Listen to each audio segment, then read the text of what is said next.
wasn't our best night. Birmingham were a good team sitting up the top. Again, they showed it. They beat us twice this year, and they've been better than us twice, to be fair.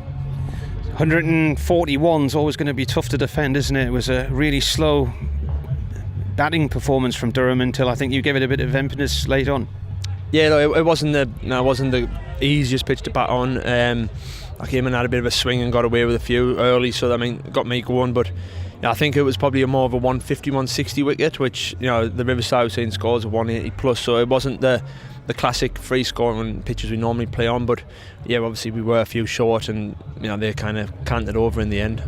Problem is you're missing a few key players through injury, and obviously England call-ups, so the squad's a bit stretched, but you're leaving a few runs out in each game, aren't you? Making it difficult to defend these totals for yourself. Similar story to Northants the other day as well.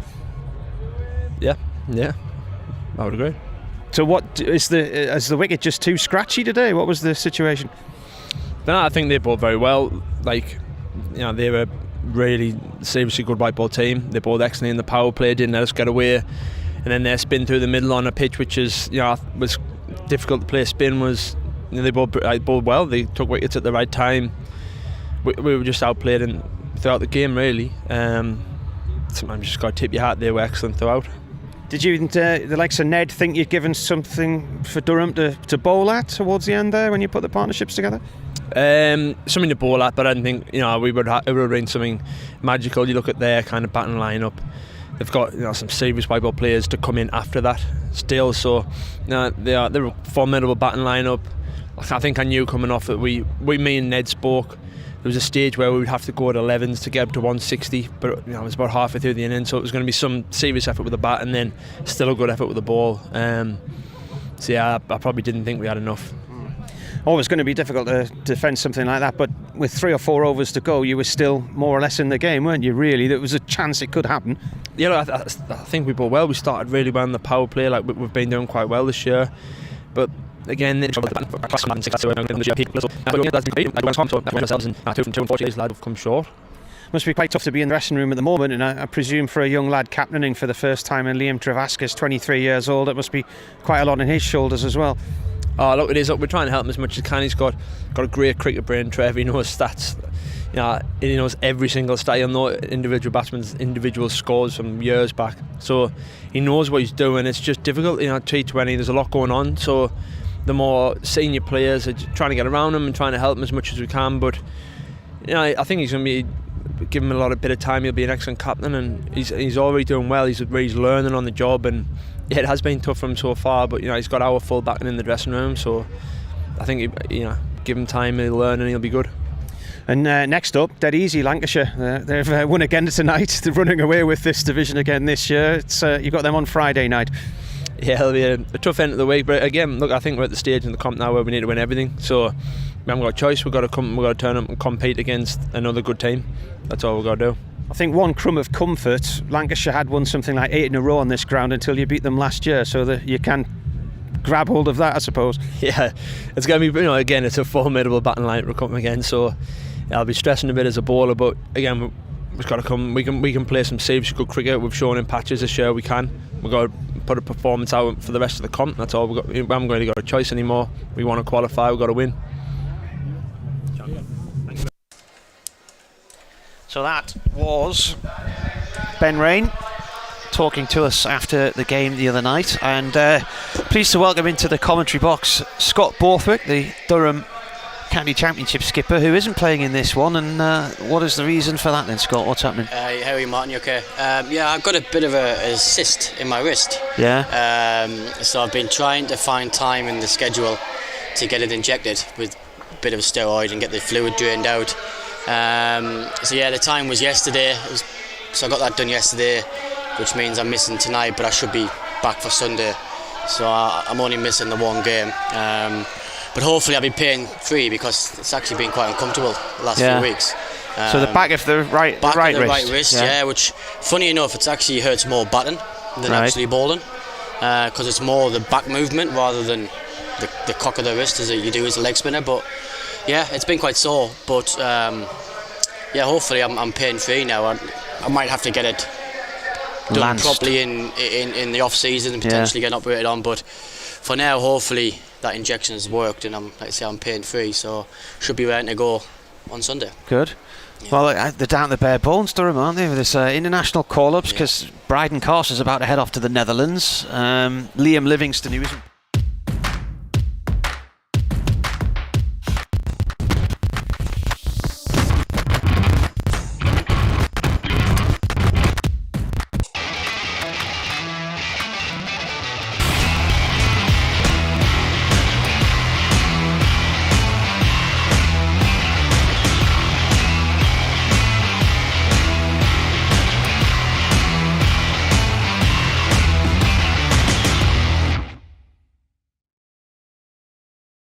I guess, but we still missed them. I mean, like you mentioned, Potter, Easy and Carsey have all been selected, which is brilliant, but it does hurt us a bit. Certainly does. Well, the toss has been won by Lancashire tonight. They've decided they are going to have a bat, and the sun is shining brightly here in Chesty Street. A bit of a breezy evening, but we are ready to rock and roll.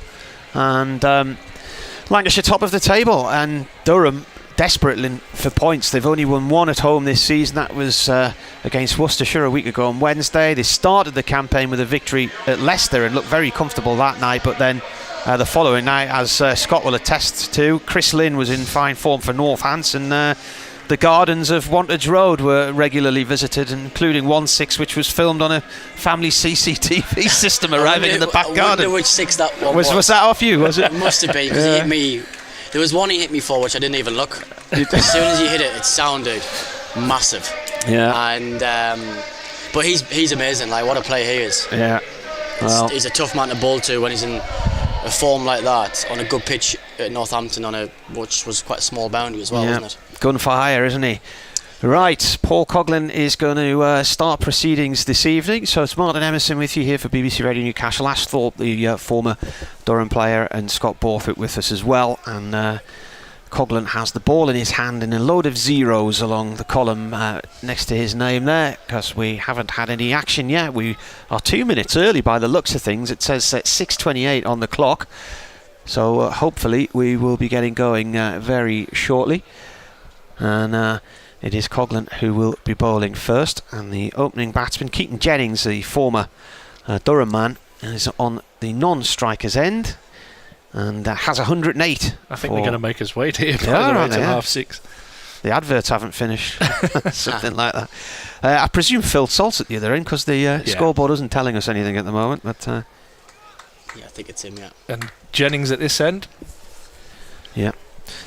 So Coughlin to bowl then to Phil Salt, the former Sussex man, as he comes in right arm over. Oh, that's a rising ball, and outside of off stump, goes through to the keeper. We've got a slip in place here as well, Durham, early doors. Looked like that swung a bit. Coggins has done that in this T20 comp with a new white ball. It's actually swung for the first 2 or 3 overs. So Leicester had 3 slips in place at one stage. Yeah, I mean, that's why we've tried to keep the slip in as long as possible, really. I think the breeze might be helping that bit of swing as well tonight. Well, Keaton Jennings had many seasons at Durham. As Coughlin bowls, Salt digs out a Yorker length ball, plays it up to mid-off, where Ty hurls it straight back into the keeper's gloves. And he was the first... well, he holds the record for the most amount of centuries in the season in first-class cricket, which was 2016. He was the first Durham player to win Player of the Year, Cricket Writers and the PCA as well of that year, and the first Durham player to finish as the highest run maker in the country in his season as well. And then went to Lancashire at the end of the 2017 season. This is whipped away by Salt. That's really strong whip. What a shot that was. All through the wrists there. What exercises do you do in the gym there to get your arms powering as quickly as that? That was actually total bat speed, wasn't it? It wasn't a bad ball from Coggins. It's decent length. He dragged it from sort of top of off stump across the mid-wicket, didn't he? Incredible wrists there. That was just a flick of the wrists. And it's a big boundary out there. It's probably the best part of 75, 80 yards, and absolutely no chance for the man at deep square. There's 2 fielders out on that leg side. And there's going to be 3 now, I think, is there? Is somebody coming in? Slip's come out, gone over to the deep mid-wicket. Extra man's gone on the leg side now, so third man's come in. Salter's mid-on. Coughlin then right arm over, comes in and bowls, and this is played in a similar direction but along the floor this time, and it is picked up by Ty, 1 run. So just looking at the stats from these players, Keaton Jennings is playing in his, where are we? Can't even see it now. That many figures in front of me. Right, 78th T20, his highest score, and Lancashire's record score in T20, 108 against Durham in 2020 here. I think that was when they put 170 on, wasn't it, the opening stand? Him and, was it Davis? He's turned himself into a pretty good T20 cricketer, hasn't he? Yeah. I think when he first came on the scene at Durham, he was very much a red ball batter, and didn't have many options in the shorter game, but since he's moved to Lancs, he's turned himself into a very good white ball T20 cricketer. Coughlin in, and this is played out through mid-wicket along the floor for 1. I think the season before he left Durham, he actually had a brilliant white ball season. Took some in the wickets 50 as well, overs. Yeah. And then, as you say there, I think he just keeps it really simple, doesn't he? Yeah. He stands still and obviously has some strong areas that he hits, but he keeps his game really simple, and he's been really effective for Lancs this year. Yeah, I think you can do that at the top of the order, especially if you've got someone like Livingston or Salt at the other end. Keaton just allows himself to play strong shots and with the feelers up. Coughlin in, and turned by Salt out through mid-wicket for 1 run. I remember Salt playing against Durham for Sussex at Arundel a few years back. Was it 2017, something like that? You got a few runs. You wouldn't have been playing in that one, were you? Because you were there 2015, I think, weren't you? And Durham won. But yeah, a few years later, Durham were back down there and they lost, and he had a good game in that one. He was just starting to make a name for himself then. But I mean, he's got about 3,000 runs in T20 now as well, so he's had a few scores on the doors. And as for Keaton Jennings, the 4th player in the history of the England Test side to score 100 on his first day in the job. And one of the other 4 was W.G. Grace, and the day he did it, Jennings in India, I was driving to an auction house in Newcastle in the snow to go and cover the auctioning of a W.G. Grace cricket bat. There you go. Wow. Spooky indeed. 7 without loss at the end of the first over. It was a good over that for Durham there. They'll be happy with that 7 on the board. And here we have Bryden Cast running in, and he's creamed straight through cover point. First ball by Salt for 4. Maybe a little bit full and a little bit of width there from Cast. It just seems a little bit down on confidence at the moment after copping a little bit in this format so far this season. He's got bigger things to look forward to next week, so I'm hoping he can just relax and... He's probably over the moon. Yeah, I think he might be right. Might be the best thing for him. Yeah, definitely. It might be his last game for us for a while now, as I think he goes tomorrow down to London and then off to the Netherlands. Be nice to go to Holland this time of the year. Yeah. I don't know what the facilities are like in Amstelveen. I've not been there. But Durham, I remember Durham losing a one-day game there a few years ago. Cast approaches, bounds in, high action, and this is pushed out into the covers by Salt for no run. Have you ever played there, Scott? No, never been actually. No. Never been. They used to be in the one-day comp, didn't they? Yeah, Years yeah. ago. They did a few years. Did us back in the day, I think. Yeah. It was the mid-90s here, I think, wasn't it? Or over there? I think it was over there. I think there might have been an interesting trip for a few people. I was That gonna one. say, it's an interesting way to do that, isn't it? Definitely. As Cast coming forward now, 3rd ball of the over. This one's a better line and length, and it's just nudged out into the offside for a single. That's a much better length from Carsey. That I think that's when he's at his best, when he's almost trying to hit the wicket.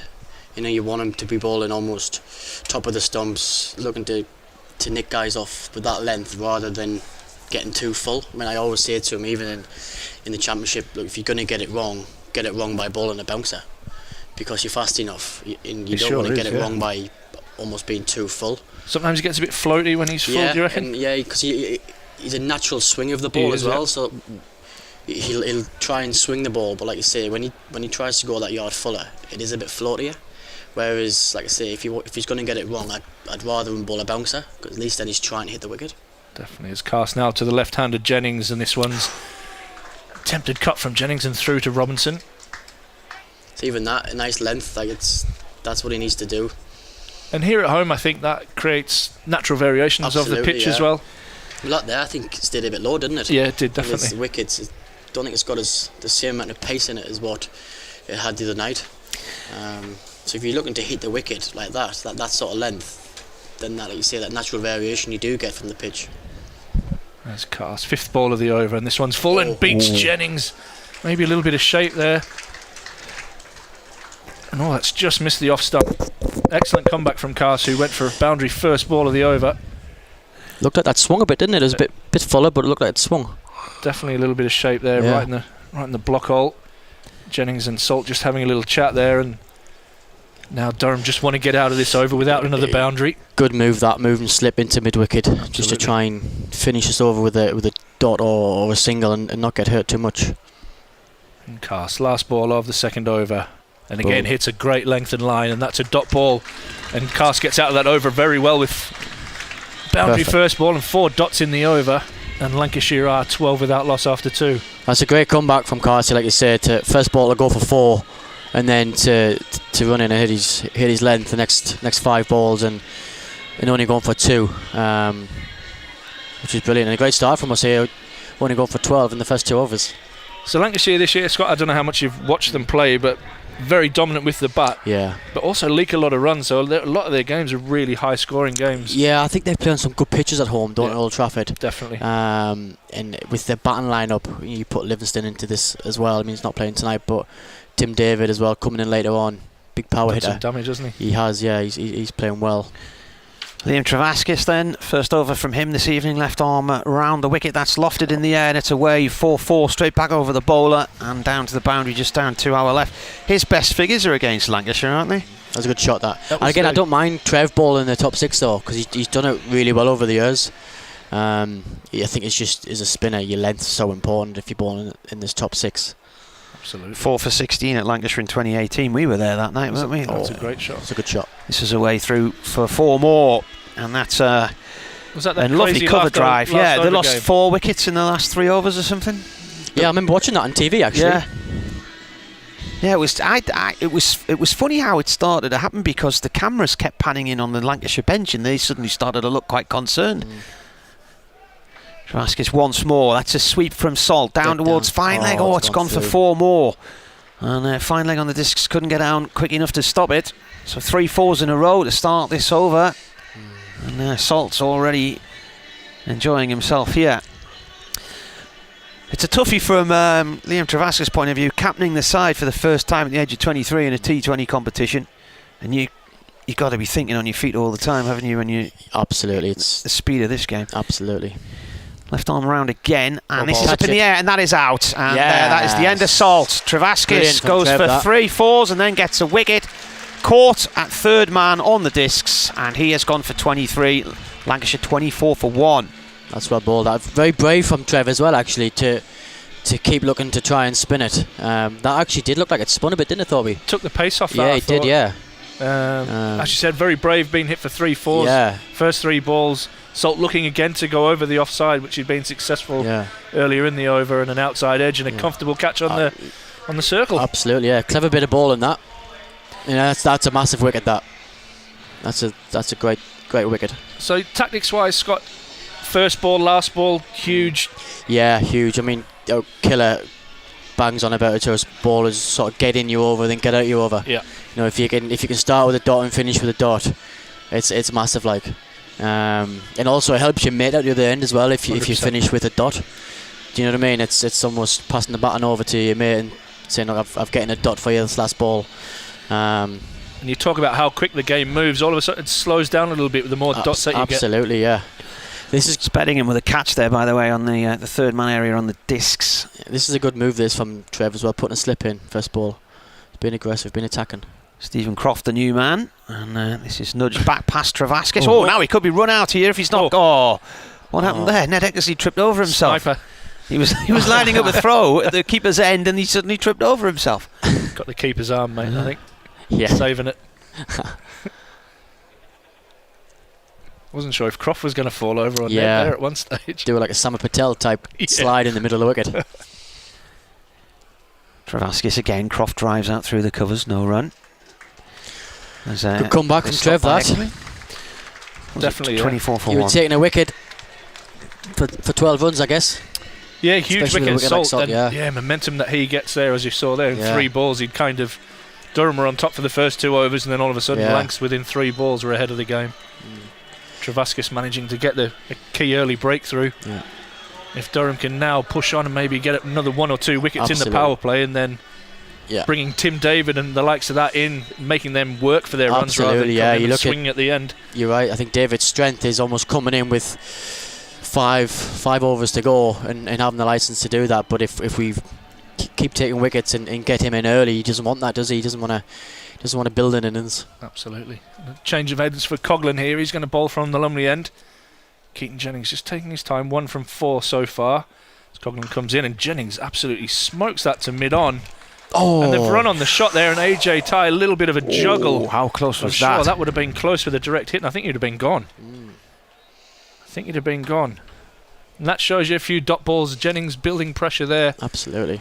Running on the shot, and a better throw there from Ty would have had possibly another wicket on the board for Durham. Croft, been around the block a long time, Stephen Croft. Very good T20 cricketer, isn't he? Solid citizen. As Coughlin comes into bowl and hits a hard length, and Croft just nicely guides that one down to third man for Mike Jones to do the fielding. Good from Coggers, this. It's a good length, that, isn't it? Yeah. We talked about that with Bryden earlier. It's very similar with Paul, actually. Like you'd rather see him looking to hit the wicket. You know, he's a big strapping lad he wants to hit the wicket hard. It's just good to see him back out on the park, isn't Absolutely, mate. And he comes in again, and then bowls a slower ball, and Jennings helps this one around to deep backward square just for the single, and Souter, his first action, does the fielding. Good from Coggers, that.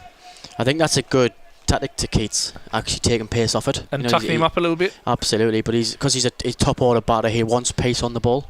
I think if you can change your pace to Keats, I think that's a really good tactic to him.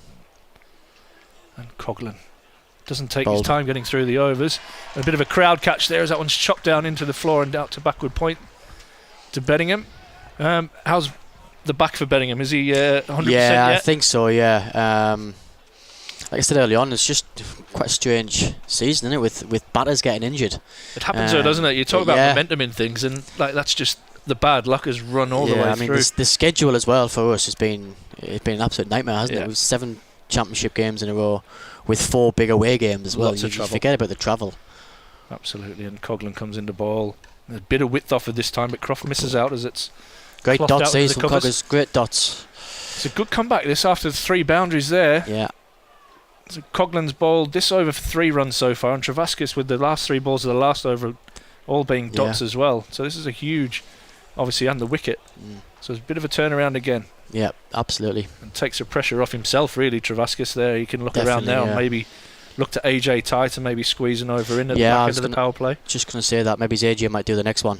As Coughlin comes into ball, and this is pushed full and straight from both bowler and batter. And that ends the over with a signal. Great set again, that, from us. Great set from Coggers. 28 for 1. Yeah. 4 off AJ might back to Carsey, I guess. Bit of extra pace. Especially someone like Croft, he might not like the extra pace. Yeah, it's true. He'll try and give himself a little bit of width, won't he? Will do, yeah.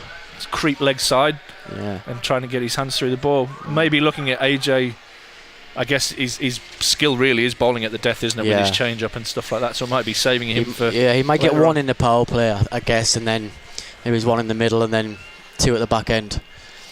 Here's a Stephen Croft stat for you. His 200th T20 was against Durham. That was last year. Magic. Here's Cars back into the attack from the Finkel end. And he looks to play that through the offside. A slower ball from Cars there. Took the pace right off that one. And Croft had backed off to give himself some room and left his stumps exposed.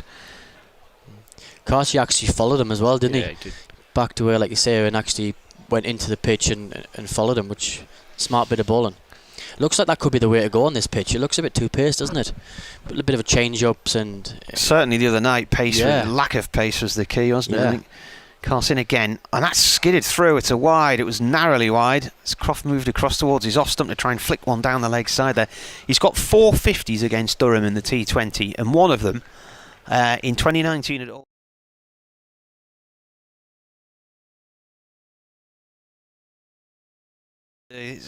Lancashire scorer was going back through his files, going back years to find out the last time he'd opened the batting and carried his bat. 65. Course in, that's in the air, and Carry on he's the wind. hooked that with the wind on its tail, and it just beats the rope and goes for 6 to deep mid-wicket, near where Victor Main, the groundsman, That sitting. wind is really strong. I think if you're going to hit a 6, you've got to hit it that way. Yeah. Get it up in the air. Yeah, it's definitely carried that, hasn't it? Yeah, I actually don't think Croft middled that either, did he? No. Again, he backed away, and I think Carsey's followed him. He sort of pulled it up into the air, just more or less top half of the bat, really. Yeah. Good bats then, mate. Are they?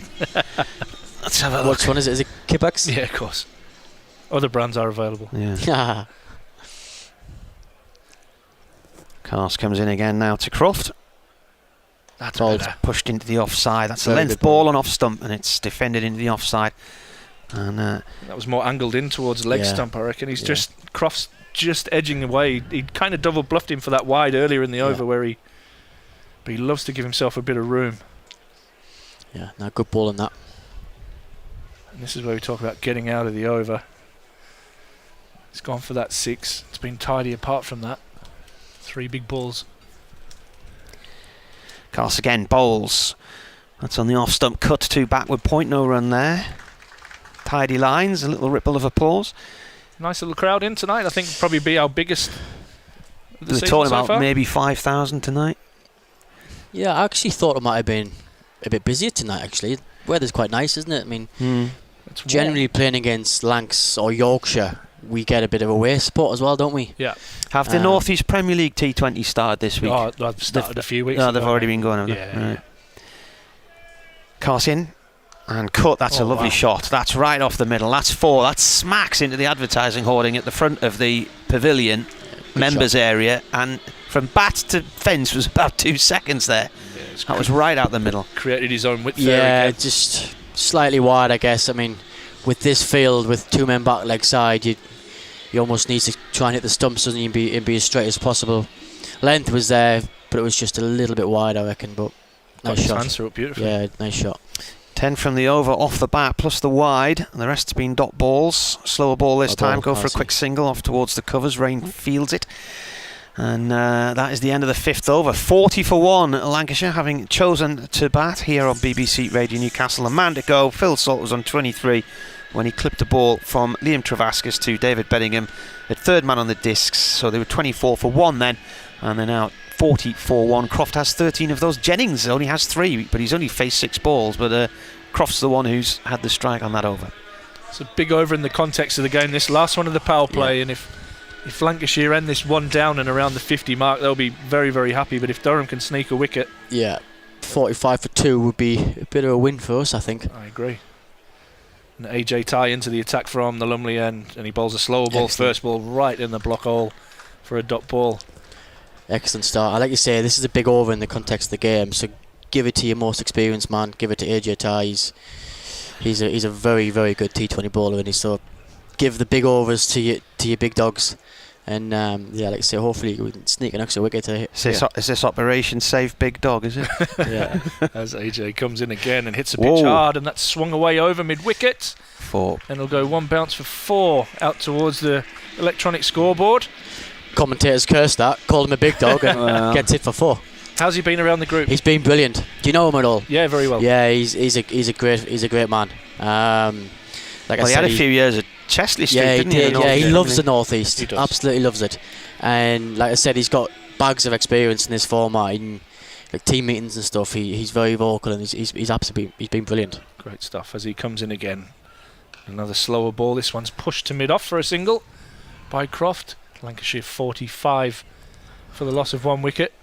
Croft just building his innings here. 17 from 14. Jennings on 3. As Marty said there, he's only faced the 6 balls in the innings so far.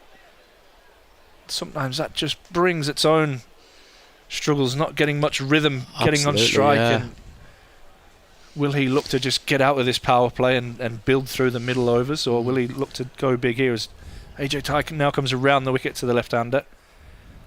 As he runs towards us here, and this is a slow ball, and there you go. Slow ball deceived. Sometimes we get it right. And I don't know if he's chopped that on, but he certainly missed it, and 3 stumps turn into 2. Middle is laying on the floor, and a big wicket for Durham. Massive wicket. Again, smart bit of bowling, wasn't it? Taking the pace right off it. Keaton Jennings backed away, give himself a bit of room, but just missed it. Looked like he just gripped it a little bit, didn't it? Like I said earlier on, it's like might be the way to go on this surface. Stunning, hasn't it? Cramped him up a little bit. Yeah, just taking pace off it.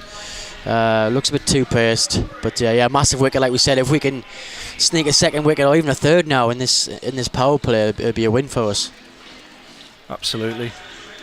And it's crucial wickets there, break it up. As I said, just getting the rhythm of batting, and when you don't get the strike, it becomes very, very tough. Crofts obviously got off to a nice start. Yeah, but I think as well it's a mindset thing as well. For Jennings there, he's looking up into the 6th over, and he's only on 3. Yeah, that might be a bit of a mind game. That he's someone who wants to score. You look up at the board in the 6th over, and you're not in double figures yet. Definitely. So he's probably gone out with the intent of going hard. Yeah. And ended up now just thinking, right, I need to survive the power play and then back through the middle. Absolutely, yeah. As a very, very productive Dame Vyas comes to the crease. What's that then? That's 263 wickets now for Andrew Tye in T20. Tye over the wicket. It's a hard length, and that's... Well, they've brought third man up and dropped deep point, and Vyas has found the gap between the 2 men behind point and run that away for 4. I'm not sure... Oh, you don't like to be too critical, but I'd like him to hit a good shot to get a boundary, especially early doors, ball, and I think that's a bit of a soft boundary for Durham to give away. Yeah, I mean, you could have had third man and brought your cover up. Like you said, make him actually hit a strong shot first ball. I know it's last over the power play, but it's still his first ball. And it's played it nicely, hasn't he? Yeah, he has played nicely, but it's not a bad ball, is it? No, not at all. It's made it easy for him just to guide it third man. Last ball of the power play, and AJ Tye drags a false shot out of Vyas. So Lancashire are going to end up 50 for 2 after the power play. So both teams will probably be quite happy. Lancashire may be just slightly in front at this stage. Yeah, or even I guess. I mean, it's like wickets in the power play are massive, aren't we? And we've got the 2 openers out, so we'll be pleased about that. But yeah, it'd be interesting to see what is actually a good score on this surface, because like I say, looks a bit too paced, and I think you've just got to be smart batting with this breeze, haven't you? Yeah.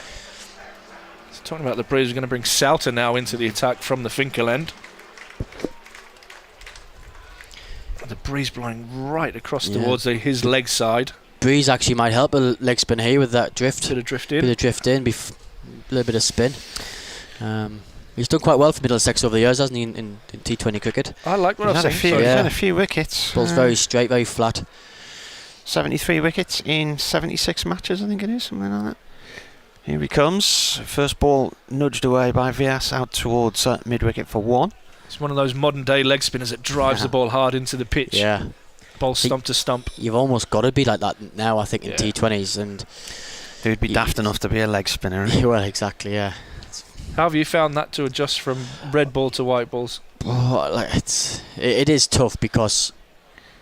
Souter in. Oh, that stayed low. Yeah, that length there is actually a really good length. Run him out, Played by Croft out towards deep mid-wicket. Coglan with a throw back to the bowler's You almost end. want to be hitting the top of the stumps, and as soon as you go up above the eye, and it's in the arc, people will just try and hit for 6. There's no fear there anymore, is there? Nah. Even if there's a man on the rope, they're quite happy to try and Absolutely. I mean, unless you're playing on an absolute spinning wicket, you've almost got to take the air out of it. And like you say, you want to be hitting the top of the stumps and using your deep square fielders is your wicket catches, really. Souter in again. And that's dragged round the leg side. Now they've signalled a wide here. And he's now going to signal 4.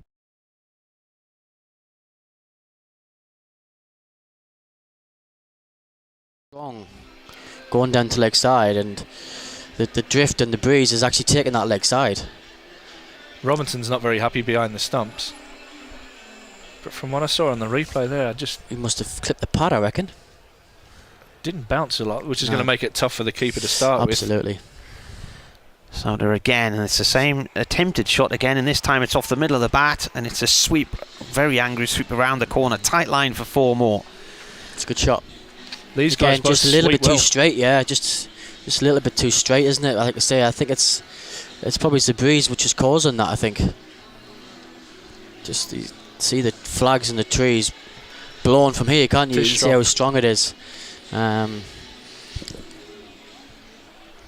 Normally you like to hide at 45 in the field here, but I don't think he's going to be a busy man. There's no hiding place in T20 cricket, is there? Croft's on 24. Now they're appealing for LBW. Not given. Close that. Let's have a look at this. Nice. Oh, Too I much. think it's going down the leg side, wasn't it? Good decision. Just did a bit too much. Umpires are James Middlebrook and Graham Lloyd tonight. As this is played to short mid-wicket, no run there. Middlebrook's here all week because he's got the Worcestershire County Championship match starting on Sunday, and then whoever it is next week, is it Leicestershire T20. in the T20? I'm trying to remember who it is. Thick and fast though, isn't it? Souter again, and played this time by Croft out through mid-wicket for one run. Coggers. Coughlin in with the ball. He's fast Coggers, isn't he? Yes. Wow, you don't take two to him, do you? Absolute machine in the field. One of the things I was really looking forward to watching this year, and I know Ashton Turner hits a massive ball, but Turner is rapid between the wickets as well. And I was really looking forward to watching him and Coggers run between the wickets together. Batting with him in T20 cricket is a nightmare. Like I think myself, I'm a decent runner. Like I get in and out quite quickly at times.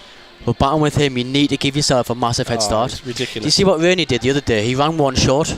Because and I think that's because of Coggers. He just knew he wasn't going to make it. We've got spin from both ends now as Travaskis drives this one into the pitch. That's well bowled. To Croft, who advances and then just knocks that one into the leg side for another dot. So just a little bit of dot work coming here from Durham, which is nice.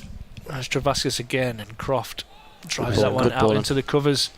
Just looking to try and get a bit of control here. Yeah, I quite like this double spin. Yeah, I think we've missed it. Yeah, we haven't done it enough the last few games. And I know I'm sitting here saying, because I'm a leg spinner, I wanted to bowl, put up like bowling over here and there. Me and Trevor actually haven't done it in tandem yet, and I think it's massive in T20 cricket, especially on this ground, because it is so big and it actually plays into your hands a bit.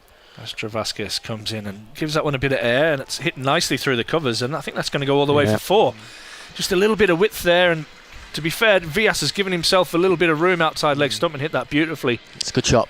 So just to back you up, I think me and Marty have been crying out for 2 spinners for quite a while, especially here at Durham. Such a big surface. Was it? I Northants last week you got Lynn, but you only bowled the one over. Yeah. 1 for 7, and then you didn't bowl again. Yeah. As Travaskis bowls this one, it just takes all the air out of that one, and Vias quite happy to nudge it away out into the leg side for a single. I think going back to when Durham had the most success in this format, there's always been 8 to 10 overs of slow bowling. Yeah, and even when Collie used to play, like that type of bowling. Stump to stump. Yeah, just changing the pace, As Travaskis comes in a little bit quicker. Travaskis hits a splice, and this could be a run out there. Oh! Just didn't get enough momentum into his little flick. The reverse Mexican I don't know how flick. he did that. I reckon he had more time. I thought he hadn't thrown the ball there, and then suddenly it was flashing past the stumps. I reckon he had more time than he thought. That yeah, absolutely. He could have actually picked up properly and turned and threw it. As you said, T20 happens at breakneck speed. And Travaskis comes in and gets this one stump to stump. Vias again gives himself a little bit of room and knocks this away onto the offside, so he's got out of the over quite well. I'd like to see Souths have another go here. I know he absolutely. But he got for 13. Yeah. But I'd like to see him have another go. I mean, Trev took me off the other night after going for 12. But sometimes your leggy need another go, don't you? And I'm pleased he's given another go here. I think unless he's bowling bad balls. Exactly, so I mean, spinners are going to get hit for boundaries. Absolutely. And if they hit your good balls for 4 and 6, then fair play to them. But I think you're always in the game to get wickets. Yeah. And breaking this partnership is as important as going for runs. Absolutely, yeah. And we do see Souter back into the attack, which is good. From the Finkel end, right arm over, and played back to him, this time off the bottom of the bat by Villas. He's on 12, 71 for 2. After 8 overs here on BBC Radio Newcastle. Martin Emerson with you, Ash Thorpe and Scott Borthwick. Stephen says he's enjoying the insight. As bowler comes in again and he attempts to sweep, and he's LBW. He's played and missed it. Now the batsman's really annoyed here, Villas. I'm trying to see where that hit, where he was there. He's looked at the umpire and he's saying, you're joking, aren't you? So he might be reported for that reaction. Unless he's got a bottom edge on that. That looked pretty straight, didn't he? Yeah, you're right. He's clearly not happy there, though, which he could actually get in trouble for that from the umpire. Yeah. And both batsmen, to be fair, Croft's reaction was just as bad as Vias. He must have thought he hit that, because, like you said, it looked pretty straight, didn't it? By the time they showed us the action replay, the shot's been done. Look at Croft's reaction as well there. He's while he's almost arguing kind with of the umpire, reviewing it. somebody throws the ball back at the stumps and smashes the stumps anyway. So. Big wicket though for Durham. Yeah. Massive wicket, yeah. Massive wicket. Like I say, I'm so pleased he actually got another over. Because he could have easily taken him off there after going for 13 in his first over. And here we have probably what we wanted, hopefully in a good way. And I love watching Tim bat. But we've got him in with more than 10 overs to bat, so hopefully he's going to present an opportunity here, because he's going to want to bat for right to the end of this innings for Lancashire. He's another one who's had a stint in the North East Premier League, hasn't he? Yeah, he's at South Shields. Yeah, that's right. Absolutely. Yeah, He's a good kid to play be fair. against him. Yeah, he did some damage as well. He had some excellent seasons actually up here. Did he have a couple? Did he? Yeah, maybe 2 or 3. Really? Yeah, very very good player. He's a Perth boy, isn't he? He is. Yeah, Claremont, Netherlands. Just over the fence. Is he just over the fence again? Yeah. Beautiful place. They're Perth. all just over the fence when you're in Perth, aren't they? Yeah. Not to Midland though. Nah, that's my old club, Midland Guildford. It was inland, wasn't it? Oh yeah, famous club though. Jeez, what some players there. Some Yeah. history. He's a big lad, isn't he? Was he 6'6" or something? Maybe about 6'4", I reckon, but he's wide as well. He's a big human. Big strapping lad, isn't he? He's a big human. He's got nearly 2,500 runs in T20. This is the He's had a first great ball to it. Sort of last couple of months, hasn't he? He finished the IPL strong, and he's had a good start here with Lancs, hasn't he? Yeah, he's now turned himself into a franchise specialist. Yep. Salter again, and let's play it back to him. He plays his international cricket for Singapore. Yeah, he was born there. Yeah. And so I think he's played for them in 12 T20 internationals. 14 it is. And he cost nearly £900,000 at the IPL auction this year. Good diving stop from What an Salter. over this is, by This the is way. a very good setter. Could be a wicket maiden, yeah. 4 dots and a wicket. So Tim was always decent club cricketer, and then got an opportunity to play at Hobart Hurricanes in the Big Bash, and never looked So back. they're in again. That's driven. That's out through the covers, and that's money away. And a well good fielded. diving stop from Great bit Travascus of fielding in front that of from Clarkey. the Clark it is it? Yeah. Haven't seen him all night. He's in the shadows in out the there. shadows of the pavilion, isn't he? Good stop. Brilliant over. 2 runs from the over. Great A set. wicket and 2 runs. So 73 for 3 after 9.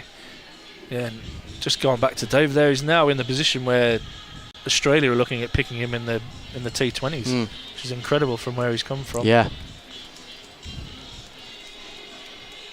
But Tell you could be effective on this pitch as Rainey. absolutely. With going back to Hitting what, the stumps yeah, and bowling like straight. going back to what we're talking about with Collie. Yeah. Sort of similar type of pace, I guess, and changing with his off cutters, changing his pace. He's in form as well, isn't he, with He is, bat yeah. ball at the moment, which is good. Yeah. Travascus now from the Lumley end. Balls this to Croft, who tucks that away out into the leg side, and Coghlan tidies up out on the boundary, and it's just a single. 75 for 3, Lancashire. Just a really fascinating part of the game. Sorry, 74 for 3. Croft on 28. Tim David new to the crease. And the spin of Durham working really well here. It was Middlebrook, the umpire, wasn't it, who Villas complained to? Travascus bowls this one and beats David on the outside. Lovely length, and a little bit of grip. Yeah, as he's just trying to give himself a little bit of room, Tim David. Just turned enough to beat the outside edge and the off stump. Travascus again bowls this one, and David pushes this one down to long. He's probably going to get a comfortable 2 there with the way that's just sliced off the bat to beat cover. Went out with a funny angle out through extra cover for 2. And David just trying to slow the game down a little bit here, because Durham are really getting some dots together and just trying to rush good through little this. period. Good little period for us, this. And Travascus just seeing that David is strong down the ground, gets rid of his 45. Yeah.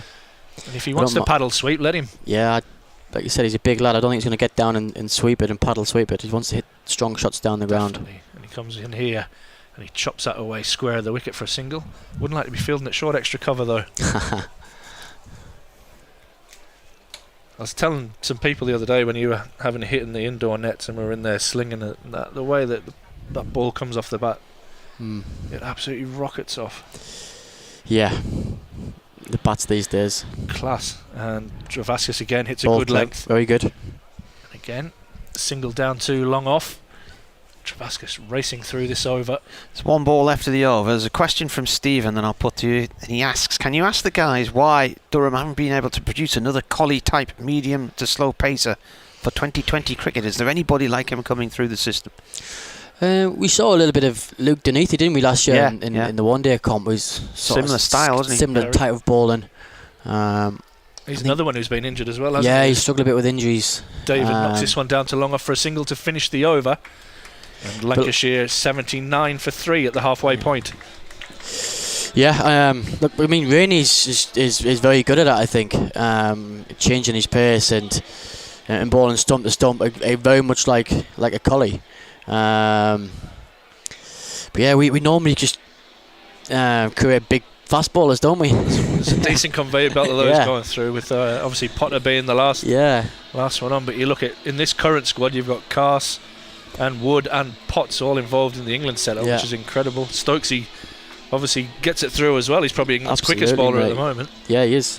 But we're going to see more spin, which I love. And again, I like this, having mid-wicket rather than my 45, especially to someone like David. Actually make him hit the ball behind the wicket. So, the stumps are off, I think. Yes. Is that a stumping? No, he's bowled him through the gate. Missed it. That's a massive wicket, that. Bit of a wrong in there, I think, from Souter. David trying to give himself a little bit of room, and that's a huge wicket because he's done a lot of damage for Lancashire down the back end. And now Croft is probably going to have to play this a little bit differently and try and bat through to the end of the innings and rely on some of his partners, and I think Wells is going to be He stepped way back out of the line of his stumps there and just played and missed. I thought initially the keeper had broken the bails and was appealing for a stumping, but I just saw the bails flying in the air. That nice and straight, keeping the stumps in play. And this will give him huge confidence as well. He hasn't played a lot of cricket over the last 12 months. Well, this season. Yeah. He might have gone back to Australia and played some cricket, but I know he's been well out of favour for whatever reason at Middlesex, and this is a huge opportunity for him to come and do well for Durham and possibly look to get some cricket up here for the next few years. Absolutely, yeah. So David out for 6. It's a huge wicket, that. Massive, yeah. Massive wicket. Like you said, David wants to do the damage at the end, so getting him out early. I'm surprised he actually come in. I thought they would have gone Wells ahead of him. I agree. Kept David to the end. Souter in, bowls, and this is flicked away by Wells. He's off the mark, 1 run. And the tonight, and you've got the wristbands on. It's about the Chloe and Liam Together Forever Fund, wasn't it? They had a performance on the field from some dancers, and the money being raised tonight is being donated to their fund. 5 years since they died in the Manchester bombing. Yeah. As Souter bowls, and this is turned away off towards long leg for 2. There's a lot of room down on that leg side, isn't there? Yeah. And I remember the night that happened. I was sitting in a hotel room in Worthing because Durham were playing at Sussex that week. Right. And it came on the news quite late in the evening that something had happened in Manchester, and then by the time we woke up the next day, the horrors were unfolding. 22 people dead, and awful sad week. Night, Souter in, and a bit of a leading edge back towards the bowler here, but I remember Luke Wells was playing in that match for Sussex, so he joined Lancashire a year or 2 ago, I think it was now. But it's Croft who's on strike on 31, 82 for 4, Lancashire having chosen to bat here. This is a cut off towards the point boundary. Lancashire have got a cracking record here. They won 8 in a row until Durham eventually beat them last year. But such was their form coming here that they had to play Sussex in a quarter-final about 3 or 4 years ago. And there was a concert on at Old Trafford, so they chose Durham for their quarter-final and then lost. Yeah, and then Yorkshire did the same thing last year, and they lost to Sussex as well. That's right, yes. That was freezing that night against Essex. I remember. Were you here, were you? Yeah, I was working with Scott, I think. Oh, right, that's a cracking end of the over there. Dot ball down towards third man on the discs. So a wicket from the over. And when he runs from it, where are we? 4 from it. It's an excellent over and an excellent spell from him so far, going from 19 after an expensive first over. He's really fought back. And full credit, I guess, to Dravaskas for just keeping faith in him and keeping him going. Yeah, I was so pleased he actually kept him on. Like I say, it would have been easy to take him off after his first over had gone for a few runs, but to keep him on and pick up the 2 wickets and 2 big wickets as well, and Villas and David, like you say. Absolutely. You're going to see Ben Rain into the attack now. He'll look to bowl stump to stump and maybe try and skid a few through the defences of the Lancashire batsmen. Souter 3 overs, 2 for 19. Star of the show so far for Durham on debut. It's Ben Rain. Oh, I thought he'd aborted his run up there, but carried on. Might be one of his new tricks. Yeah. Always trying different things, really. He's a different man. Somebody rang me this evening to say what they'd been looking at the odds for this game, and they were wondering, just how much favourites Lancashire would be. You could only get something like 6-4 for Durham to win. Really? Which I know it's a 2-horse race and all that, but you'll probably look given at the form of the two sides, form table, I guess. Yeah. But I think it's T20 cricket, like it is. It's a little bit of momentum, isn't it? Like that you can get that momentum in the space of 2 or 3 overs. Like, if we get a couple more wickets now, it can really sort of shift our competition, couldn't it? Absolutely. There's Ben Rain looking to follow on from Scott's instructions. Balls this one full and straight. Bit of an appeal for leg before, but I think that one's pitched outside leg stump. And away for a leg by 84 for 4. Graham Lloyd, the umpire, signalling that one there. Son of Bumble.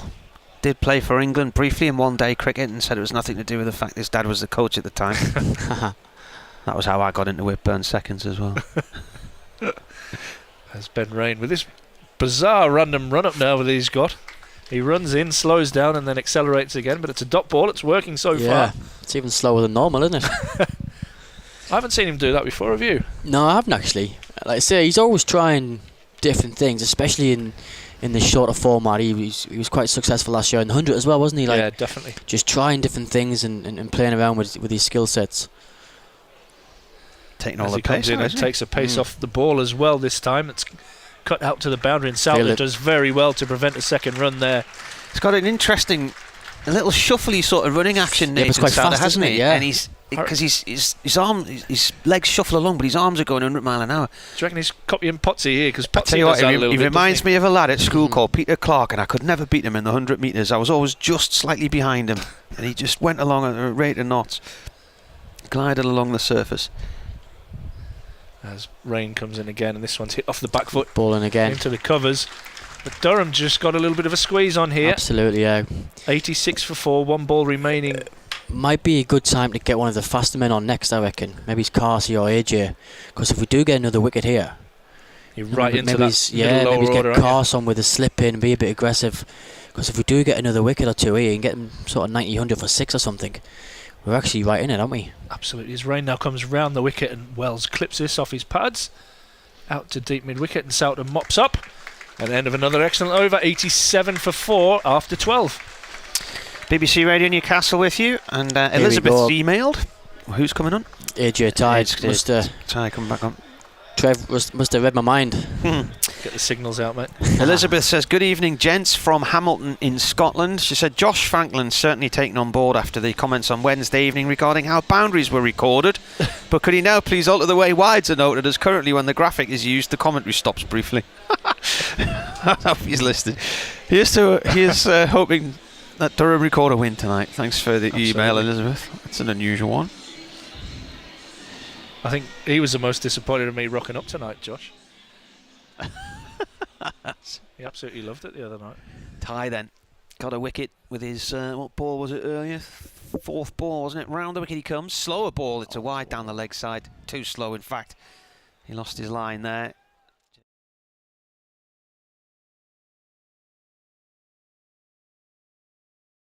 He isn't that serious. And he said, I've just been reading about Somerset having thrown 15 fans out across 3 2020 plus games because they'd had too much drink. Keep up the great work, he says, as Ty comes in around the wicket. This is dug down into the floor here by Wells, and it's gone off towards point.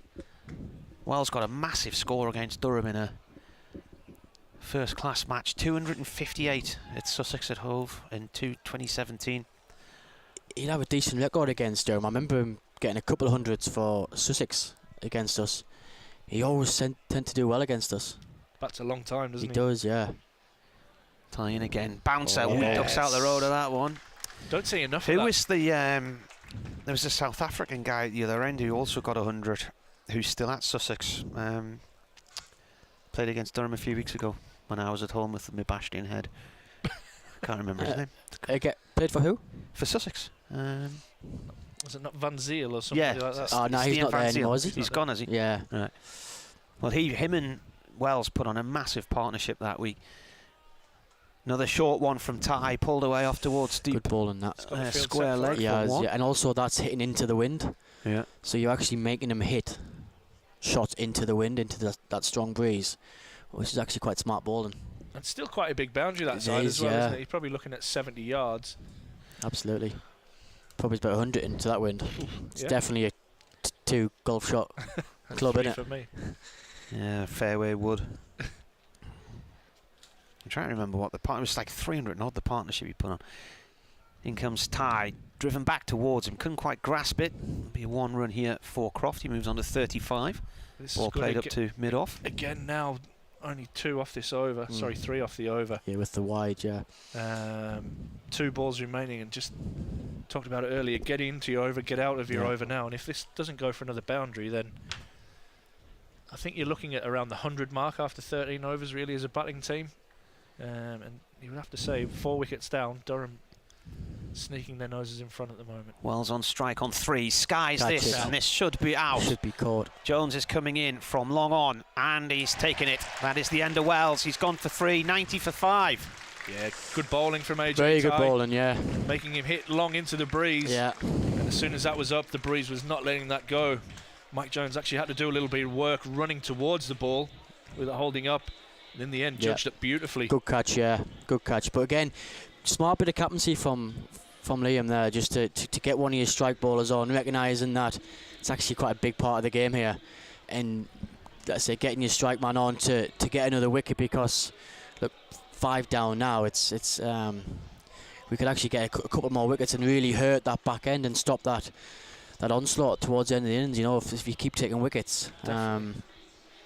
And what it does as well is it makes, like I say, Croft bat a little bit differently. Croft's only going at just over a run of ball, and he's somebody who likes to explode a little bit through this part of the innings, but is unable to because Lancashire keep losing wickets. Absolutely. Do you know what I hope he does now? I hope he puts a leg spinner on at that end, because I always think the best time to bowl a leg spinner is when the new batter comes in after a wicket. And again it's an attacking option. So he could put him on the top. And he's bowled really well. He's got 2 wickets. He's full of confidence. It'd be a good time to get him on again, I reckon. Last ball of the 13th over. Ball is defended by Lamb, the new batsman. Brilliant over. 1 run. In fact, he gets a single. So, great over that. Danny Lamb, the new man. Who's he going with here, Trev? Is he going to stick with it? Maybe himself. Yeah, look, even that's not a bad option, you know. Again, sometimes the best time to bowl a spinner is when a guy just comes in. He's doing it himself. So, yeah, smart move again, I think. Good move from a captain as well, bowl at the new batter. Yeah, exactly. Look, it's absolutely, mate. You've got to do it as captain, haven't you? But I would like to see a slip in for Lamb. Yeah, why not? Actually, a couple of gripped, haven't they? Yeah, just to put a bit of pressure on him. You know, like I feel like we're on top of the game here, and a couple of wickets now, we feel like we really kill the innings. You know. Absolutely. 91 for 5 after 13. Croft 35 of 32. Lamb is 1 off 1 as Travascus bowls around the wicket to Lamb, who knocks this one out into the leg side and will settle for a single and brings Stephen Croft on strike, who will be very disappointed watching a procession of wickets fall at the other end. Like I said, just restricts him from getting into his work, and he's now probably thinking, I'm going to have to bat the 20. Absolutely. Now he can't afford to take any risks, can he? Because if he gets out, then the Indians could potentially crumble. Absolutely right. And Travascus around the wicket, and Croft comes down the pitch and manages to kick that one away. He does that quite a lot, doesn't he? Croft runs down to the line of the ball and tries to knock it on the leg side. Could be the batting, actually, isn't it? Absolutely. Travascus has 4 balls left in this game. And he comes round the wicket again to Croft, who drives strongly but straight back to the bowler for another dot. And again, some good momentum building here for Durham. 92 for 5, halfway through the 14th. Travascus trying to race through the over as well as he comes around the wicket, drives this into the pitch, and it holds a little bit, and it'll just be a single out to deep mid wicket, where Coghlan, the brilliant athlete that he is, does the tidying up. You don't see many bowlers bowling in sunglasses, do you? But Travascus always does all the time in his under white-rimmed lights, sunglasses. When it was dark the other night, I couldn't understand that. I asked him, I said, you know, you've got your glasses on. And Travascus bowls this one nice and tight again, and it'll just be a single out to AJ Ty at deep square. Yeah, always got his Well, you can get the be like different a lenses, superstition. can't you? So sometimes you can have those light enhancing lenses. you can Yeah, put they're in not instead those of- though. They're actually no, proper just sunglasses. Right. So it might be a superstition thing, you know. I've never asked him, but He'll bowl the last ball of the over, and Croft pushes this one out to cover, and he'll take the single. I think everybody will be happy with the result of that. yeah, As Durham good bowling. keep Lancashire down 95 for 5 with 6 overs remaining. That's a really good set that from Trev for his 4 overs, considering his first 3 overs, his first 3 balls went for 12, didn't it? Yeah. To come back from that and finish with Got a one wicket with a for- fourth, didn't he? I He think. did, yeah. one for 30, I think it was. So good set of 4 that. He did. You would take that every day of the week, wouldn't you? Absolutely, yeah. I used Absolutely. to. I'm just wondering about his sunglasses. You know, there was a song back in the '80s. The future's so bright, I've got to wear shades. Timbuk 3, I think they were called. We have to wear them in here at certain Yeah. stages. This is the only time You know we ever what, though? This when is the you've only got time we see the sun in the whole season is on a T20 night, and The lights to the are point on. where you can't act, and the lights are on. The- You can't honestly, see the ball. I don't understand why the lights No. are on. Rain balls and a paddle around the corner is appealing for LBW. A leg by will be signalled, and Croft will come to the non-striker's end. Just going down leg side there. Yeah. That wind's really gusting up He now. is. You can see the trouser leg on the umpire Definitely. flapping. I think we're in for a nice weekend, actually. Yeah, forecast is pretty good, isn't it, for the Yeah. Champo game on Sunday? I'm wondering where Whitburn are tomorrow. I might go and watch some local league cricket tomorrow. The mighty village. When I've got my notes done. Who Whitburn playing this weekend? I don't know. I'll have to look it up and see. Rain comes in and bowls, and that's Catch. off the toe, that's out, and he's Yeah. messed that totally up there, Lamb.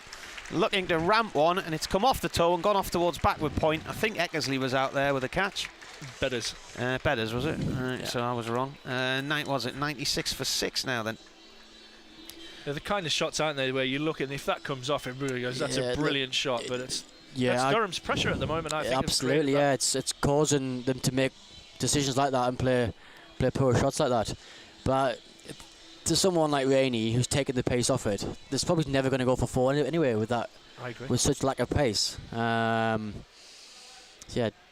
Soft one. daft shot, I guess, but a clever bit of bowling from Rainey, just taking the pace off it, as you can see on the replay here. Yeah, good bit of bowling, but pretty dumb shot, I reckon. Yeah, we'll take it. We'll take Absolutely. it. Yeah. Easily said when We'll it take it. doesn't We'll work. keep taking isn't it? wickets. 100 for 6 now. It's Yeah. Just No, keep it's- squeezing further into the Lancashire batting lineup now. absolutely, and mate. Yeah. 6 Hartley- runs for that partnership. Hartley coming out 14.2 now. overs. We haven't seen a lot of to bat. to Tom be honest. Hartley. I think he played against Durham last year from memory. Left arm spinner, isn't he? His debut was against Durham in a Lancashire win in Chesley Street. 95 for 6, and Durham just keep chipping away and taking wickets. From Ormskirk. Another one. Yeah. Croft now run a ball 37, standing there watching the carnage at the other end. Rain right arm over from the Finkel end. He's got a very aggressive looking stance here, Hartley. Looks like he's lining up for a baseball shot rather than a cricket shot. He gets off the mark with a single through square leg. Reminds me a bit of Ashton Agar, the way he lined that up. Yeah, you're right, actually. A lot of intent in the stance, Marty, and I think looking to get those long levers through the ball. He is a big, tall man. Croft on 37 from 37. We've got a beautiful sunny night here. The sun, the floodlights are at full pelt as well. Probably burning through about 100 pounds a second. There's a slower ball from Rain, played up to Jones. He's misfielded it, but he recovers the situation just beyond the discs at mid-on.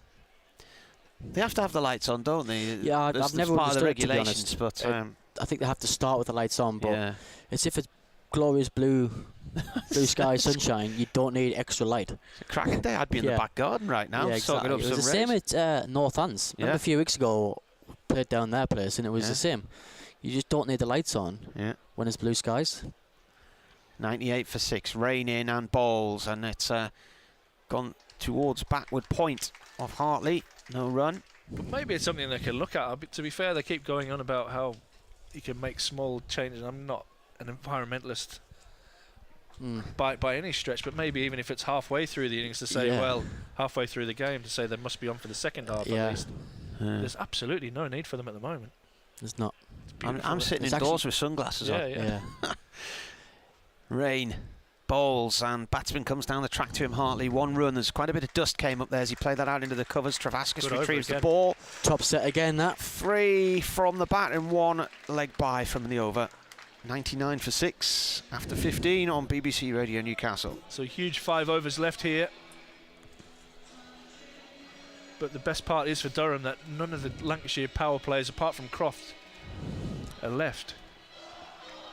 So the dangerous Ben Rain has picked up a wicket there. It's been very tight, 1 for 6 off his 2.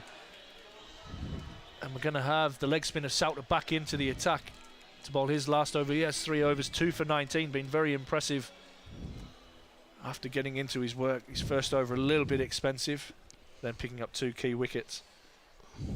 Tim David being one of them, who has been so dangerous for Lancashire so far this season.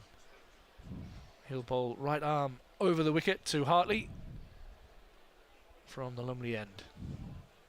He comes in and he drives that hard, and a swing of the bat gets the ball down to deep long off. And just a single, that brings up the 100 for Lancashire.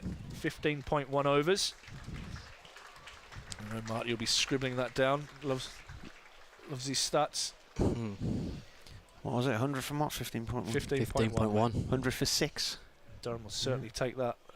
I think the 6 wickets is massive, isn't it? Like, you know how important taking wickets is. Souter comes in, and this one again is just pushed down in Croft. And these wickets keep falling, just delays him another over or 2 from going full throttle. He's just coasting at the moment at a run of ball 39. And he probably rely on his partners at the moment to try and increase the scoring rate. And Souter comes in over the wicket to Hartley. Oh, that could be a his foot was up there, wasn't it? There might have been a little drag.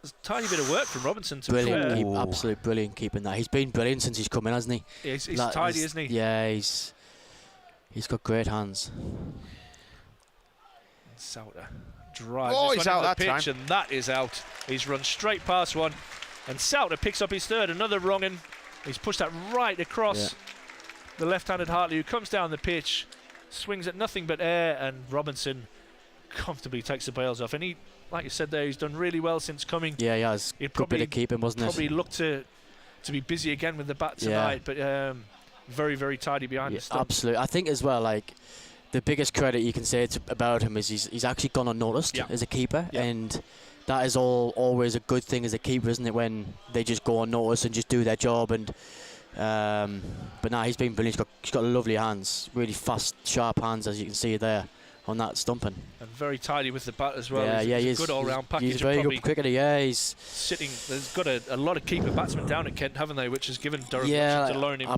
Absolutely. I think with Sam Billings back from the IPL now playing for Kent. Cox as well, haven't they? Yeah. 101 for 7. Durham turning it on tonight for this lovely crowd on a beautiful night here at the City Unique Riverside. And the new batsman is Liam Hurt, who is an absolute mountain of a man as well. Dwarfs Robinson at the crease. I think he is 6'6". Yeah. I didn't realise Sam, the press officer, when he came in earlier, was taking a photograph of us side on with my beer belly, filling the whole picture. And Mark McAlinden, Stanley's dad, says it looks like your 100 metres sprint days are now a long way behind you. I'm saying they were never in front of me. Very kind of him as usual as Souter comes in. And this one again is pushed out into the offside. Souter is on fire at the moment. He's Souter this world. Yeah. Last ball, 3 for 21. Last ball of his 4th over in his spell. Gives this one a bit of air, and he'll take the single down to long on. That gets Hurt off the mark, and just as important, keeps him off strike, and Croft at the other end. And that's an excellent spell. Very 3 good. for 22 on debut here at Durham, and Lancashire 102 for 7, and just drifting through the back end of their innings, which is exactly what we want to see from a Durham point of view. Well, that's the. He's got a couple of 4 for Souter, 4 for 23 against Essex, and 4 for 29 against Somerset. But he's now taken 3 wickets in innings on 6 occasions. Leg spin on top of the 4s. Leg spin and spin in general. Absolutely, I keep telling Trev that. Mate, I'm leg spin, I'm with you, not just because you're sitting here, but I'm with you. Yeah, and we said actually in a team meeting yesterday that we've probably under ball spin. So I'm pleased. We've bought 8 overs of spin now tonight, which we've always said as well at this ground with the dimension of the boundary size. Like, we can come out and do our own. We've actually been really successful with spin here, haven't we? And 2 overs of Ben Rain, so there's half your innings taken up with pace Absolutely, off the ball. mate, yeah. And AJ Ty back into the attack to try and close this innings out. Here he comes, right arm over, and pushed out into the covers here by Hurt. And every dot from the new batsman is just keeping Croft off strike as well, which is stopping any momentum whatsoever for Lancashire at the moment. What did Sal's first over go for? 13, I think. 13, yeah. So he's took 3 for 9 off the rest, which is incredible. I'd say might have been a bit rusty without a lot of match practice, but he's Sometimes best when fresh, innit? absolutely, mate. Tie in, and it's a bouncer and an attempted uppercut. The bowler just jogs back to his marker. It's a Playing gutsy a miss ball. there from Hurt. Gutsy ball with third man up. Very gutsy. Maybe double bluff. Yeah, or just potentially try to make him pull it and hit it to the big boundary at square leg. Might have wanted that a bit straighter, maybe. Yeah, yeah. Comes in again now past the umpire and bowls. Slower ball, and that's gone off towards the cover boundary. Clark is out there with his back to the members area. 1 run. Little stutter in his run up there that time as well.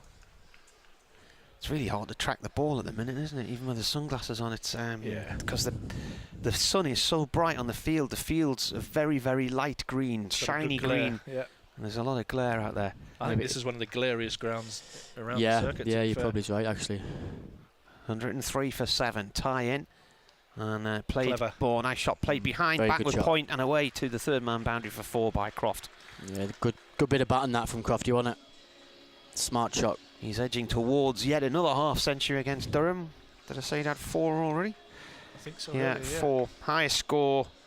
Well, what has he got? He got 68 in 2010. That's his. Where are we? He made 65 not out in 2019. He's going to have to change his length here if he wants him to not hit the ball the third man. Comes in and bowls. Pulled, or an attempted pull. It bounces in front of Robinson and it spins away from him. I don't take that. think there was a connection there. We're going to see a bicycle. We are, yeah. Playing a miss from Croft. Good bit of bowling again, wasn't it? Changing your pace. He's got through his shot early there, Yeah. and the ball's died on tough ones for the keeper, them that jump in front of you. This outfield is rock hard as well. Yeah, it is. Haven't had a great deal of rain, have we, last few days? Been dry generally, hasn't it? As ties in again. And the bump ball back into his hands. And good work from him. As he leaps up and catches that one. Just the 6 from the over. That's the end of his. Good set again. Good set over. again. Very good. That's where we're at now then. 108 for 7. 3 to go. Just that one boundary from the over, the only damage for Durham there, which he would absolutely take at this stage of the innings. Souttar's finished then. He took 3 for 22 from 4. Travascus has finished 1 for 30 from 4. Ty's taken 2 for 19 from 3. Everybody else has bowled 2. He's got Ben Rain's going to come back into the attack from the Lumley end. Look to bowl nice and straight. Make Croft hit out into the wind towards the members' pavilion. He comes in now, takes the pace off that, and Croft with a big swing and a lovely take behind the stumps from Robinson as that ball melts into his gloves. Not far away from the off stump. I think Croft's now thinking, well, 120's not going to win us this game, so we need to get 140 plus here. I was just thinking, well, I wonder what Croft is actually thinking is a winning score. Wonder what he's thinking is par score here on this pitch. As Rain comes into bowl, Croft absolutely nails that out, but it's going to be one bounce out to Coghlan. Well, this is a pitch they played on the other night, isn't it? So Yeah, and it was really scratchy, wasn't it? Yeah, used pitch. They only made 141 the other day. Yeah, and we almost defended it, really, didn't we? I We took think it to the 19th they over. definitely needed about another 10-15 runs on the board the other day. Yeah. I went out and had a look at it before, and there's not a lot of marks on the pitch itself. Obviously, the foot marks where the bowlers land, there's a little bit of damage there, but I think 155, 160 is probably a par score. As Ben Rain comes into ball and takes all the pace off that, and it's a leg by from Hurd as he swings and misses. Those flags at the far end of the stadium are at full pelt, aren't they? This westerly breeze. Shows how strong that wind is. They're pointing towards the Roca Riviera, and if they were to shift their moorings, they'd be there in about a minute. Yeah, it's a strong breeze. And the covers that are laying in front of the sight screen starting to lift up a little bit. As Ben Rain runs towards us, Croft on strike, who swings away, and I think he's got that into place, and AJ Ty does brilliantly. Very good fielding to collect that and prevent Excellent. the boundary. And they're the kind of things that keep the momentum going for Durham there. Fielders, it tends to happen, doesn't it, when your bowlers are on top, that your fielders tend to help them out just Absolutely, that little bit more. yeah, it does, doesn't it? Everybody Fielders can help bowlers and bowlers can help fielders, can't they? 100%. Just get that confidence throughout the team, and it catches on, doesn't it? Definitely. 2 balls remaining in the 18th. Croft on strike on 46. As Ben Rain comes in the ball, and that's right in the hole, and Ben Rain yorks him and just thinks about throwing the ball at the non-striker's end, but happy with the dot. And I like this from Ben Rain's told Robinson to go back. What you don't want is a little flick or something that goes for 4. Yeah, make them earn their boundaries good at this point, stage. Yeah, absolutely, mate. Definitely. And Ben Rain, last ball of his 3rd over. He has 1 for 9. That's very impressive, and he takes all the air out of that, and Croft slaps it into the covers. And do you know what? He's come back for 2, and I think Durham will be more than happy to keep him off strike. Absolutely, mate. Keep Hurt on strike. So where are we? 114 for 7, 2 overs remaining. Croft moves on to 48 from 46, and Hurt is 2 from 7. Yeah. I think if we can keep them under 130, I mean, look, we should be happy chasing anything above, I guess, 140, I guess, but with the wickets we've taken, I think under 130 will be huge for us, I reckon. It's just that momentum going into the second innings again, isn't it? Keeping them down. Croft is 2 runs away from his 25th half-century in T20 and his 5th against Durham. And Ty is going to bowl his final over here. 2 for 19 so far from his 3. Slowish ball whipped out towards deep mid-wicket, and Coghlan couldn't quite get round in time for it. I think he's missed that with the sun, hasn't he? Yeah, he's staring right across towards the sun there. He came racing in and then suddenly was arcing round towards his right, and the ball bounced behind him, and I don't think he would have had a clue where that was for a long time there, because he's staring right back towards that sunshine. I like his first thought, though, was to run at it, and then I think he lost it. He wanted to attack it, didn't he? It's probably the worst place to field, to be honest. Oh, mate, definitely. The blue skies and the sun, and also the bright lights. Travaskis is down below us here at long on, and he's trying to shield his eyes with the sun with his left hand up in the air. That looked like a full toss to me. It's gone out towards the covers. Clark's there. 1 run for Hurt. Good. Great work from the outfielders there. Every single one of them coming in to back that up. That's brilliant fielding. I love seeing that in T20s when there's always a reason to keep moving as a fielder, and you're shown there like mid-wicket, square leg and mid-on all running in. It's a happy coach right to back there, up. Oh, Gid'll will be absolutely buzzing with that. But we've said it in team meetings as well, there's always a reason to be on the move in T20s. Tie to Croft. Croft flicks it out through mid-wicket. Should get 2 here. Oh, they're just going to settle for 1 run. Coghlan's in. Very good Coggers. Like they're clappers off the boundary on the Castle side of the ground there. And that's probably a bit of match awareness from Croft there. I think if that was any other fielder, he might have had a crack at going back for 2. Yeah, you're right. But that was brilliant from Coghlan. You said early on, you don't take many 2s to Coggers, do you? He's got to be the fastest cricketer in the country, over 10 yards, 20 yards, isn't he? Ty's moving them all around a few yards on that leg side, so Souttar's gone to sort of deep backward, square leg. Yeah. Coghlan more round to mid-wicket as he bowls, and Hurt has bowled. He's bowled him leg stump. Just flicked the leg bail, I think. Yeah, leg stump. Good bit of bowling again, isn't it? See, I think all the wickets we've taken off seamers has actually been taking the pace off it, hasn't it? I think that one's just done him there. I think Hurt again with that field. He's looking to hit the ball through the offside. All the fielders are out on the leg side. Third man up in the circle, and AJ Ty's managed to cramp him up and clip the leg stump there as he's looking to hit that away on the offside. And just as Lancashire had a little bit of momentum going into the last over, AJ Ty strikes. 18.4 overs, 19 added for that 8th wicket, 120 for 8. Ty went for 7, bowled. I'd love to bowl him out. Went for 7, bowled by Ty. Yeah, I'd love to bowl him out. I think it's huge in the mind. Huge in the mind in T20 cricket if you can bowl a side out.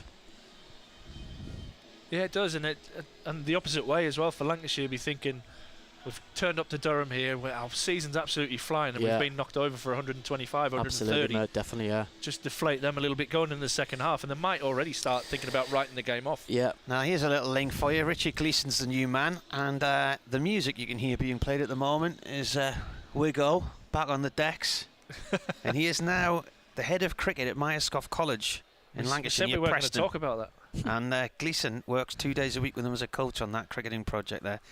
As Ty bowls, and this is what a lovely little dinky shot that was. He just rocked back, held the bat straight, and it bounced off the middle and went away for 4 pass points. That's a remarkable cricket shot. He didn't even look like he was ready to face it, did he? No. Didn't have a back lift, didn't have a back swing. Just sort of poked the bat. It was like stick cricket. If anybody's ever played that on their phone before, that was incredible. He timed it nicely, didn't he? Absolutely smoked it. Now the other link is Myerscough College is where Michael Jones went, the Durham player. Oh. So it's just between Full of stats tonight, Blackburn Marty. and Preston. Last ball of the game for Ty. Oh, well ball. Tries a Yorker length ball. It's dug out by Gleeson. And that is the end of him then for the evening. 3-4-29. So another game in which he's taken 3. I think it's the third match in which he's taken 3 for Durham. So 3 for 29 from 4 overs. Good work from the man from Perth. Very good. Scarborough Cricket Club. All good people come from Scarborough Cricket Club.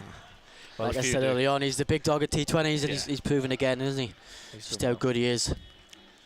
So he's a good story as well, Rick Gleeson, a bit like Rushy, where he was a forgotten, well, not so much Rushy, a forgotten man, but Gleeson didn't, I don't think, turn pro until he was like 29 years old. He was working as a community coach for Lancashire, played a bit of minor county stuff and got picked up by Northants. Yeah.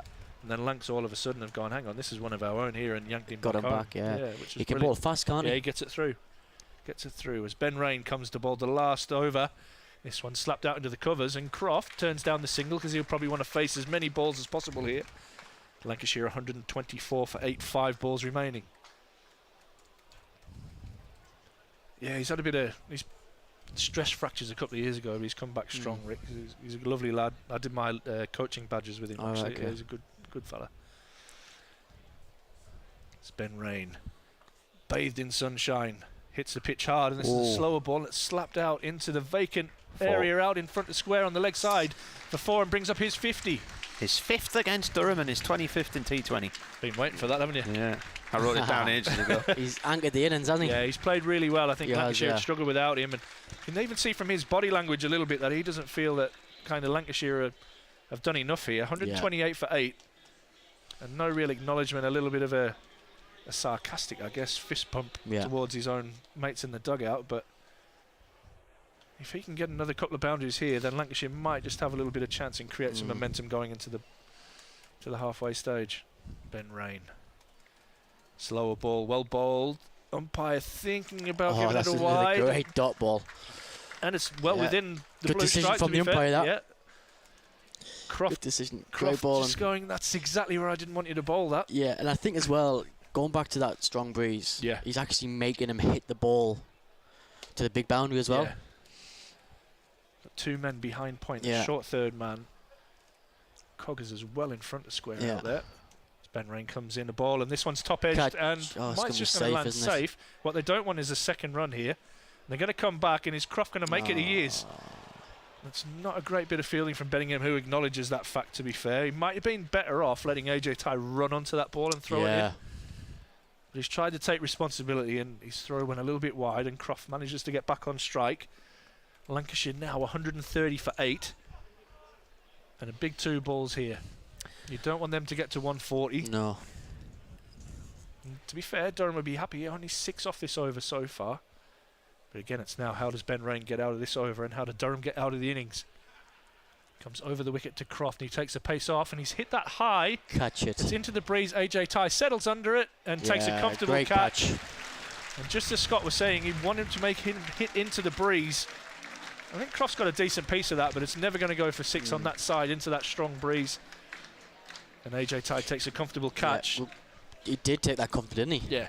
How easy did he make that look? It was like an outfielder in baseball kind of thing, wasn't it? Where they just almost like he had a mitt on. Yeah. Good work for Ben Rain, who's been excellent tonight. Good bit of ball on that again, making him hit to that into the breeze, like you say. But a decent innings from Croft. You want it? I mean, anchored the innings, and he's helped them get to a total.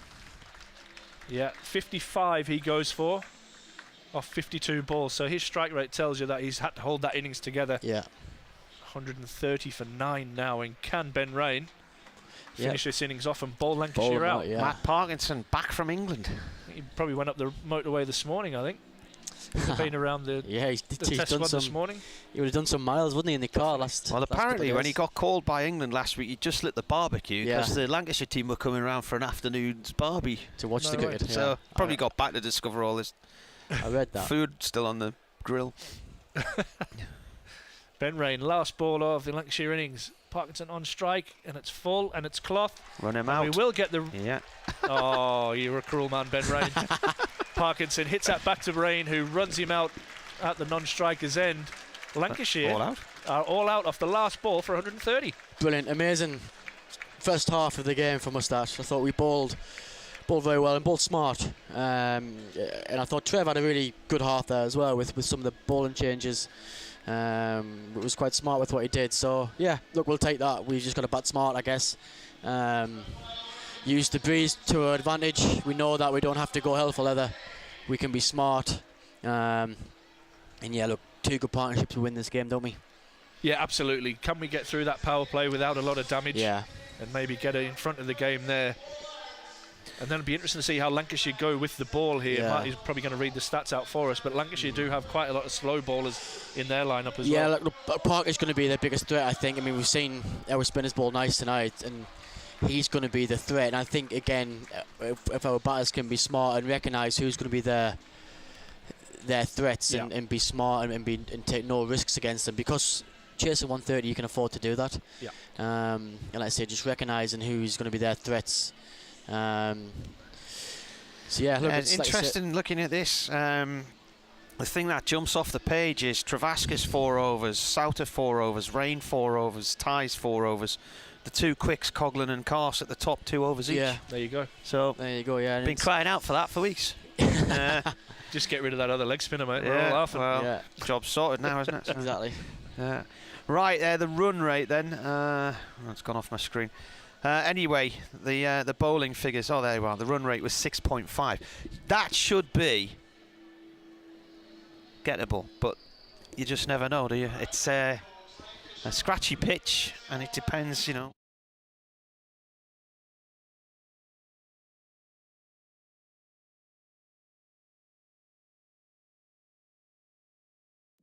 Hi, Ben Stokes here. I just want to welcome you to Seat Unique Riverside.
We've always been good at designing niche products for consumers. So our thinking was, if we can use the same design skills on products which have got more volume, we'll be more successful. The big issue was the plan to do it. We set a figure of a capacity to make 250,000 pieces a year. That's an ambitious target, that's our figure. So we then worked with the machinery designers to make the washing machines. Number one in this product, it's got to be reliable. A washing machine has a lot of hard work to do, and it's a very important part of most households. So reliability was a big issue.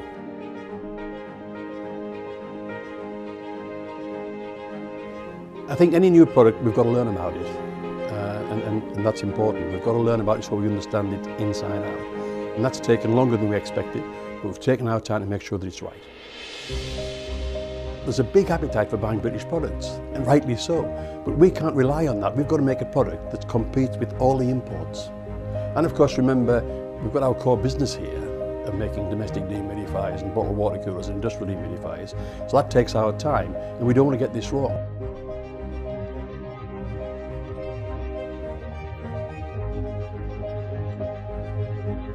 We've done 120,000 hours of testing washing machines here to make sure that it's absolutely reliable and does the job.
Welcome back to Durham. Oh, you got your headphones on, have you?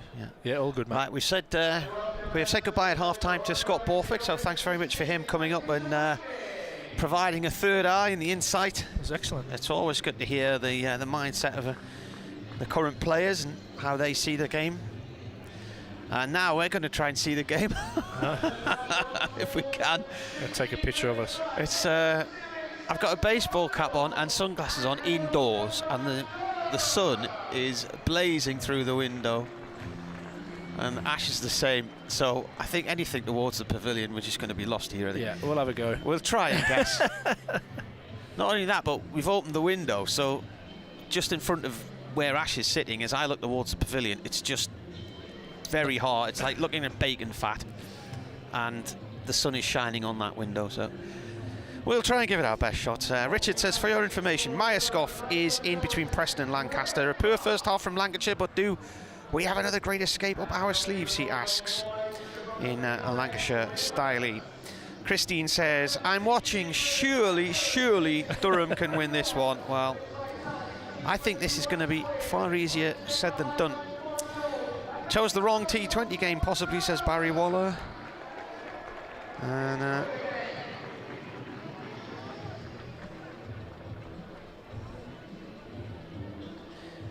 here we go. Ash has just tweeted a picture of us. We'll try. It's like being on the set of Tenko. Right, we're ready to rock and roll. And Liam Hurt's going to bowl the first over. He hasn't played that much in the way of T20 cricket. I think when I wrote his stats down earlier, when I saw he's on the team sheet, he's only played 7 matches. He's got 6 wickets, best figures 3 for 22 against Northants last year. Durham starting with Graham Clark and Michael Jones, and just fingers crossed they don't lose the impetus once there's a wicket, especially if Clark gets to a starter here and gets some runs on the board. It's a common thread. As Hurt bowls, and Clark's bowled first ball, and he's totally and utterly missed one, and that's taken off stump out the ground. He never moved his feet, Clark, but the ball never really got up, so Durham on for 1 after 1 ball. Clark was run out for 2 in the first over the other night, and he's gone first ball today. I think there's just a little bit of shape there from Liam Hurt. As you said there, Clark stuck on the crease and losing his off-stump first ball, and all of a sudden that 130 looks a long way away after Durham would have been really confident going into the second half of this game. That's not the start they wanted, but Lancashire take a wicket first ball. What a dreadful start from a Durham point of view. David Bedingham coming in now, and he's been struggling for runs in the format this year. He's been hampered by a sore back. Just the night for him to maybe ease himself back into some form. Championship game coming up on the weekend. But all eyes are on the next 19.5 overs here as Durham try and create an upset here at the Riverside. But Lancashire are not top for no reason. They've got all the momentum this season, and Durham just be a little bit nervous there after that first ball. Hurt, and again, right arm over, he bowls, and that's an edge along the floor off the toe of the bat for 4 down to third man. If there'd been a slip in, they would have been able to stop it. It was certainly not a catching chance, but it's come off the toe of the bat there. What? Hurt's from Leyland. He's 28 years old, so quite relatively into his cricketing career to have only played 7 T20s up until now. He's been all over the place trialling for second teams, including Durham in 2017. He's had games with Northants, Durham, Warwickshire and Gloucestershire seconds. Come through the Lancashire Academy. He's been on loan at Derbyshire this year in the County Championship. Played for Leicestershire in the One Day Cup in 2015. Comes in again and bowls, and turned away by Bedingham out through mid-wicket. Just looking at the stats for this season then, as Bedingham gets off the mark there. Bedingham coming into today's game with 105 runs at an average of 15, highest score 31, and he was scoring runs for fun last year. But he's had this back strain, and 2 of the matches Durham have played in this season in the T20 he hasn't even been able to field. Michael Jones is on strike now, former pupil of Myerscough College, and this has gone through to the keeper, a play and a miss. He jabbed the bat down towards the ball, didn't really get any connection or really get anywhere near it. This is only his 8th T20, and he comes into this one on 129 runs, so he made his debut in the format in the opening game at Leicester just over 2 weeks ago. It was 2 weeks ago yesterday, and he got 21 in that one. His best's 44 against Worcestershire here. He had 26 at Northants a fortnight ago as well, and 21 at Warwickshire. A little bit of swing again there from Hurt. Now they have a slip in place.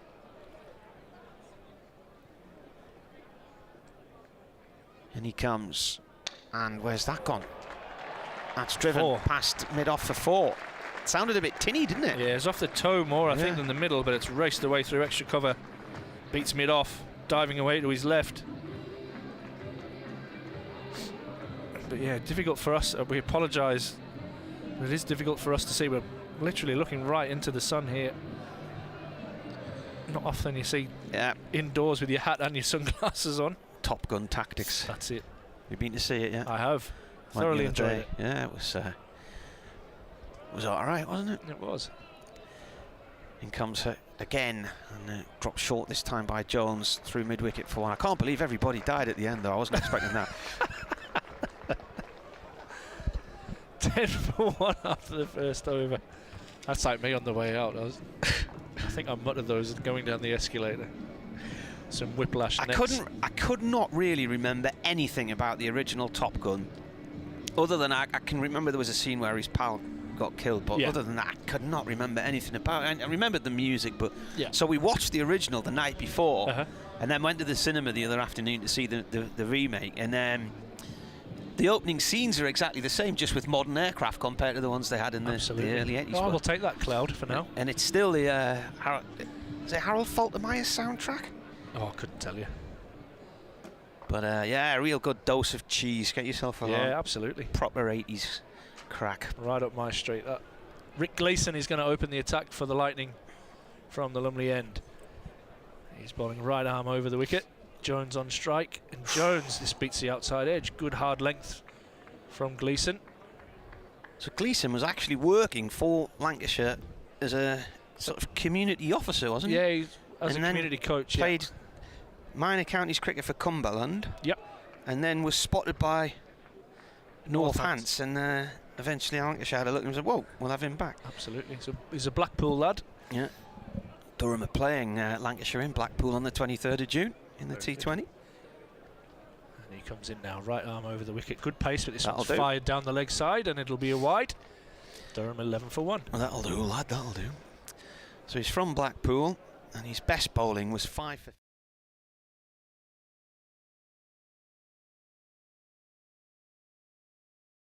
in 59 T20s, 24 runs, highest score 7. I think that's why me and Scott were so surprised when he nudged that one over backward point first ball. Yeah. But lovely fella as he comes in right arm over the wicket, and he bowls that one with a bit of pace, and it's punched down through mid-off. Michael Jones, all timing there, check drive for 4.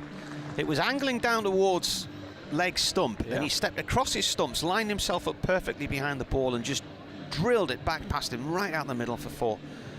Not much of a flourish of the bat, it was more of a check drive. As you said, he timed the pants off that one. So Gleeson played minor counties for Cumberland from 2010 to 2015, and Gary Pratt certainly last year was the Cumberland captain. He's been captain for a few years now, and he was at Hampshire 15 to 18. He comes in again over the wicket, and this one's fired in at leg stump again. A little bit wrong-footed there at backward point, but Hartley does the tidying up, and it's no run. He was part of the Northants squad which reached the 2016 finals day, but he didn't play in the final against Durham because he was injured, but he played a key role that year in getting them there, and then missed finals day. And he's had a spell with Melbourne Renegades as well. That's just over your back fence, isn't it? It's a long way over the back fence, that one. 2 days on the Kangaroo.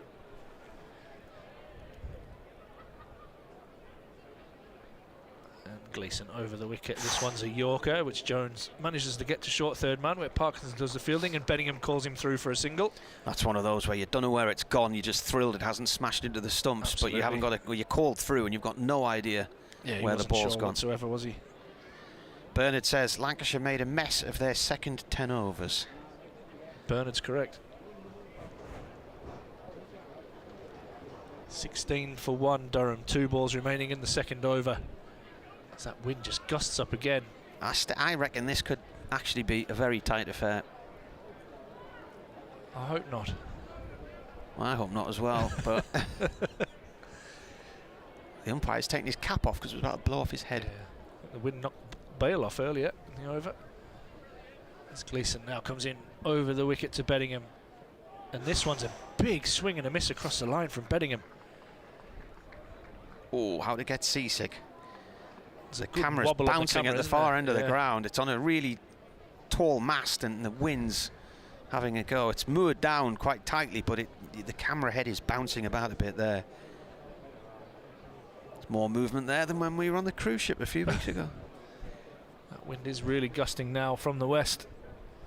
The ground still bathed in sunshine, apart from the shadows across from the members' area. Oh, And Gleeson's put there off by being the wind blown there. off by the wind there. I tell you what, looking at this is a stiff westerly. This is the sort of night where you'd have all the kite surfers down at Seaburn, the wind coming off the land and then bombing along adjacent to the coast. They get some speed up. Definitely. I wouldn't be going out on me dinghy or on the paddle boards in this though. Be a bit choppy. End up in Denmark by the morning. Last ball of the second over. Oh, Has removed Beddingham's leg stump, who again swings across the line. And it's a perfect Yorker from Gleeson. not having the best of times, David Beddingham. And Beddingham trudges off back to the dugout, having gone after edging his first ball for 4 through the vacant slip area. He goes for just 5, and Lancashire fight back and have Durham 16 for 2. Well, I was worried something like this might happen. I'm not sure what Beddingham was trying to do there. He just tried to attack every ball. He got off the mark with a streaky 4 off the toe of the bat. Ollie Robinson coming in now. It's not the start Durham were looking for. They were looking to eat into this 130 total. Runs wise, they'll be happy, but having lost 2 wickets, not in a great position. It just gives Lancashire that little bit of hope. As you say, Ollie Robinson, the new batsman, joining Mike Jones. It'll be interesting to see how quickly they turn to spin as well. They might be doing it straight away. As well, it's the last ball of the over.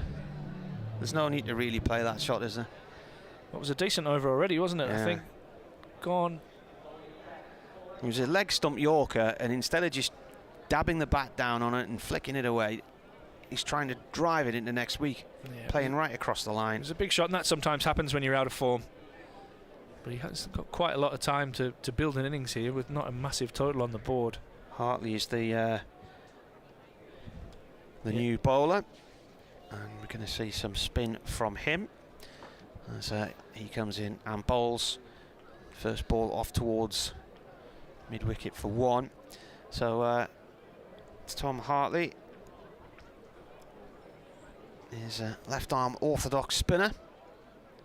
Made his debut against Durham in a Lancashire win in Chester Street a couple of years ago. He's from Ormskirk.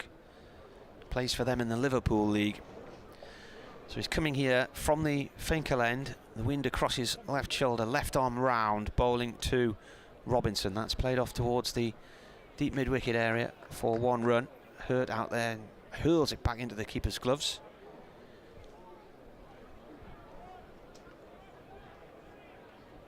Be interesting to see how many overs. They've got a lot of options of slow bowlers. Lancashire, they've got Hartley. Comes in and bowls again, and Jones drives to mid-off, and setting off to back up was Ollie Robinson, and he had to get back into his crease quickly there because that went straight to Dane Villas, the Lancashire skipper, fielding it mid-off. Salt the keeper for this one. Helmet on, up to the stumps, and Jones drives again. That one has gone through the covers. That's a nice shot. That's away for 4. Used his feet well there, quickly to the pitch of the ball, bang. It's a strong area, isn't it, for Jones hitting through that extra cover area. Lovely boundary there, using his feet. He moves on to 15. But yeah, they've got lots of options with slow bowlers. They've got Hartley, they've got Parkinson, Croft, Wells.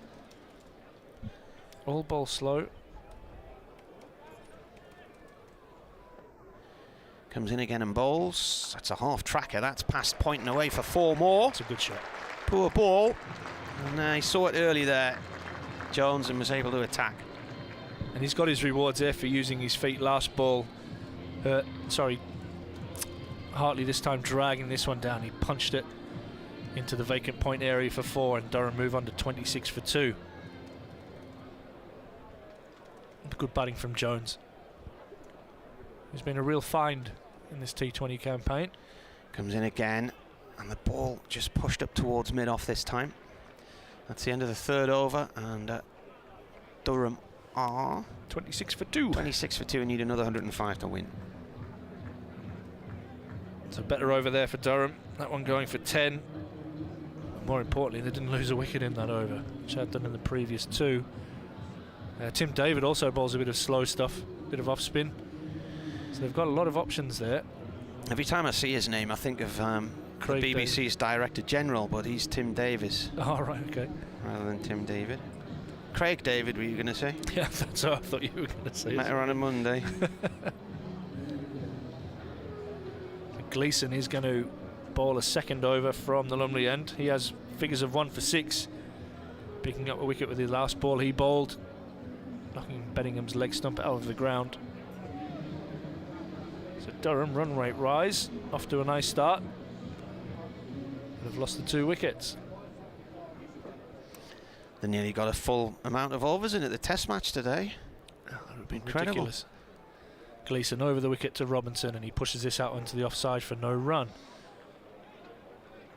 Interesting field New now. Zealand 318 for 4, sorry, from 87 overs. Are they meant to bowl 90 in a day? They are. And Was they would one have had day last week only about 73 or something? like that. They would have had an extra half hour as well, wouldn't Yeah. they? How much are people paying for tickets? £160 a ticket at That Lord's? was at Lord's. I don't Yeah. think it's that much at Nottingham. No, but unbelievable prices. I've got some friends of mine travelling back up, said they've had a good day there. Good. Nice day in Nottingham. There's Gleeson over the wicket, and Robinson pushes this again into the offside for no run. I like Trent Bridge. It's my favourite ground. It's the way they've modernised it, but kept all the different style stands, Yeah. and it's not like a concrete bowl like Edgbaston is. Still a bit of character there, I mean, isn't that there? stand we commentate in at Edgbaston, that could be in any football ground anyway. It's Yeah. a huge thing, isn't it? Yeah. Concourse cricket. But yeah, it's got a lot of character still, Trent Bridge. It's a great ground. Bit in it for everybody as well, bat and ball. It's Gleeson, right arm over the wicket, and this one's... Ooh, you're Robinson's out. chipped this one. Oof, He might got get away with 2. As it carries with the breeze, maybe luckily for him. Yeah, Keaton Jennings was out there. I just thought it was going to land in Jennings' hands. It's slightly wide, mid-off, but it just drifted away from beyond him, probably with that tailwind.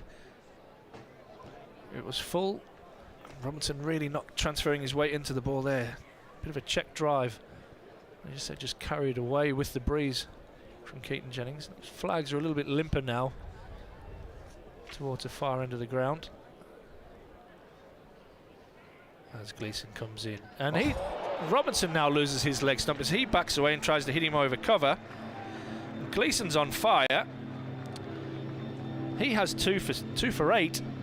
Durham at 28 for 3. There's a few groans in the crowd. There's a few groans from the commentary box also. I'm just wondering what on earth the mindset is here. They're attacking. I mean, he's just played and missed at a ball, a length ball there. He's taken the leg stump out. He's gone for 3. 28 for 3 now, Durham. And Lancashire will be feeling very, very confident right now after going into the halfway stage, probably with their shoulders down a little bit. They feel now that 3 wickets in the power play, and not just in the power play, in the first 4 overs of the power play, they're right on top, and this transfers the pressure back on to the Durham batsmen as Ned Eckersley comes out to bat at number 5 for Durham. They need a sensible approach here, Durham. They're only needing 7 and over. So it was interesting when Not even that, 6.6 and over. Something Scott like left, didn't he, the commentary position, and he said we need 2 good partnerships to win this game.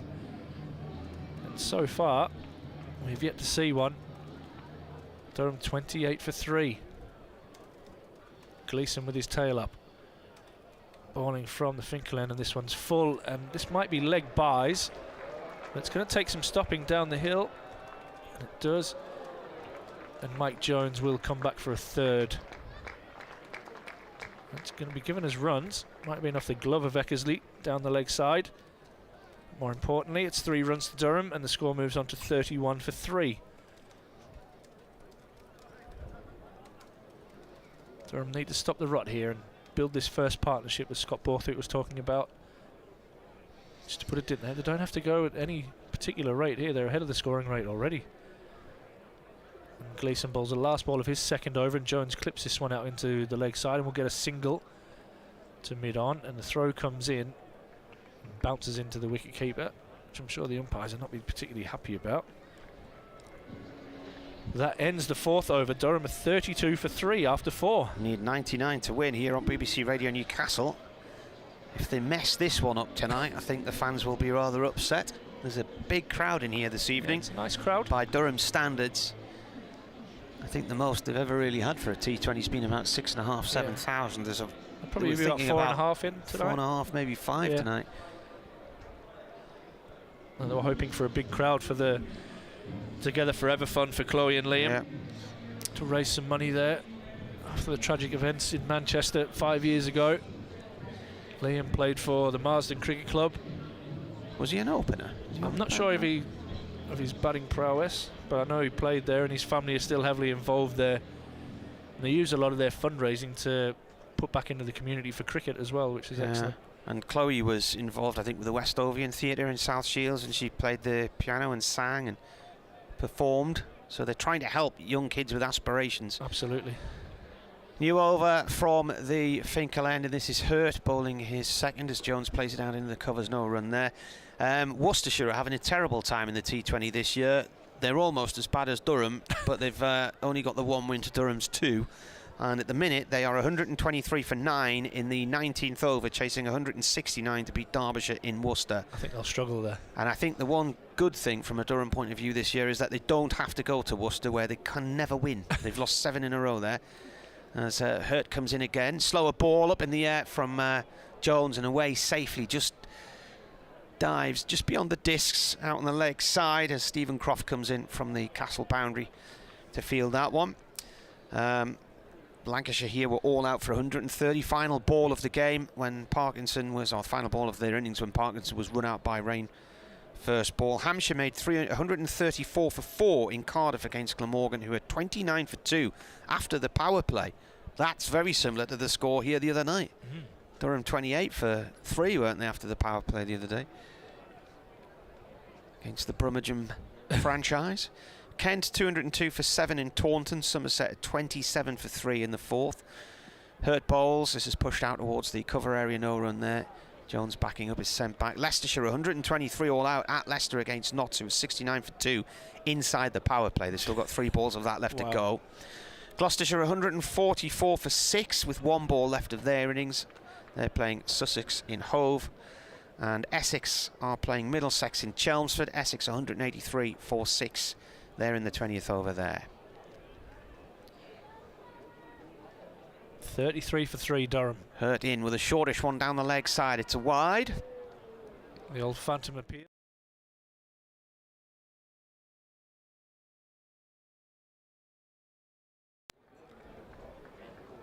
Still trying to bluff the umpire not to giving a wide.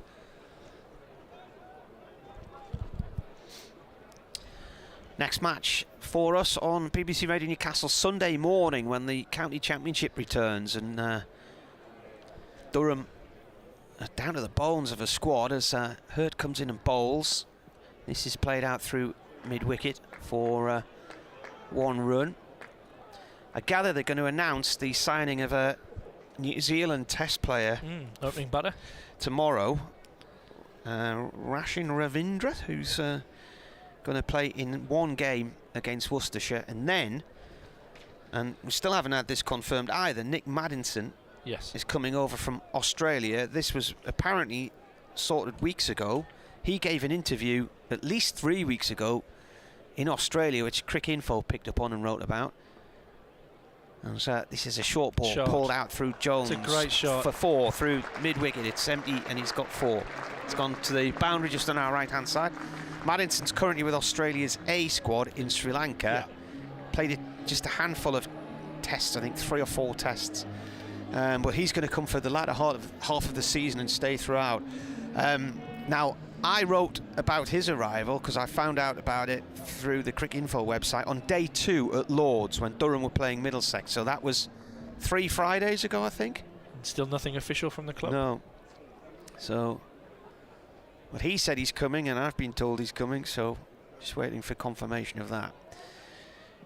Hurt again. This is played away off the leg side for 1 run by Jones. End of the 5th over, 44-3. So Lancashire were 40 for 1, weren't they, after 5? Yeah, so Durham, what do they need now? Another 91. Anyway, if they are signing Rachin Ravindra, he's 22 years old. He's a left-handed batsman, slow left-arm bowler. He's played 3 tests for New Zealand, so he's played for them against India and Bangladesh. last year, and this year as well. And he's got 3 centuries to his name in first-class cricket as well. 35 matches, 366 runs, and he's got, in fact, 35 class. I think there's runs bits wrong. He's from Wellington. Highest score, 144 not out. Wellington's just over your back fence, isn't it? It's a long way. A long way over the back fence. Yeah, and the creek in the middle. I'm assuming that Keegan Peterson was due to be available for this championship. He was meant to right? be, yeah, Okay. but he's gone home early because of family issues, apparently.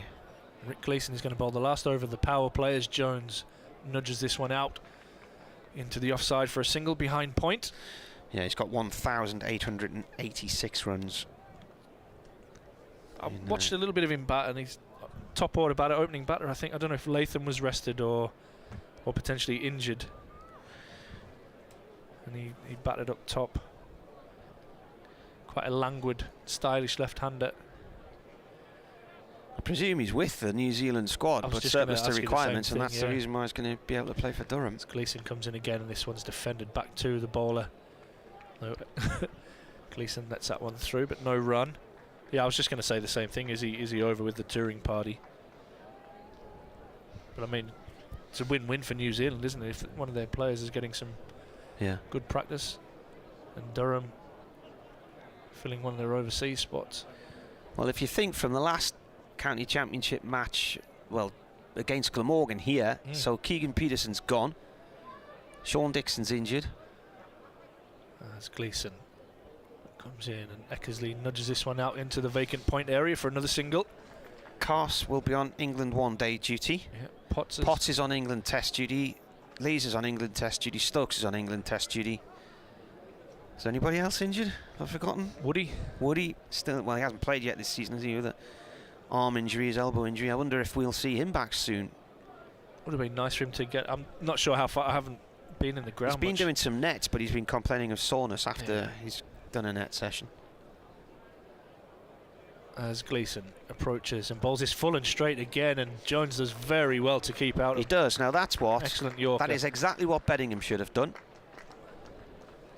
Instead, Beddingham tried to smack the living daylights out of a Yorker on the leg stump and lost his leg stump. Jones was clever there, and he just managed to firmly get the bat down on top of the ball and squeeze it into the ground. It's good match awareness that from Jones. I think they just need to get through this over, really, without losing another wicket. Start to build this partnership between him and Eckersley. Jones is on 27 from 19 and going nicely. Has yet to find an ally, a little bit like Croft. And this one is bashed into the wicket by Gleeson and just nudged out into the offside again by Jones for a single. That's good batting. It's Durham moved to 43 for 3 with 1 ball remaining of the power play. And then, do you think Gleeson will come back later as a death bowler, or what do you reckon? Yeah, I think he will. Yeah, I think they'll go right pace off now. Look to bring Parkinson into the attack.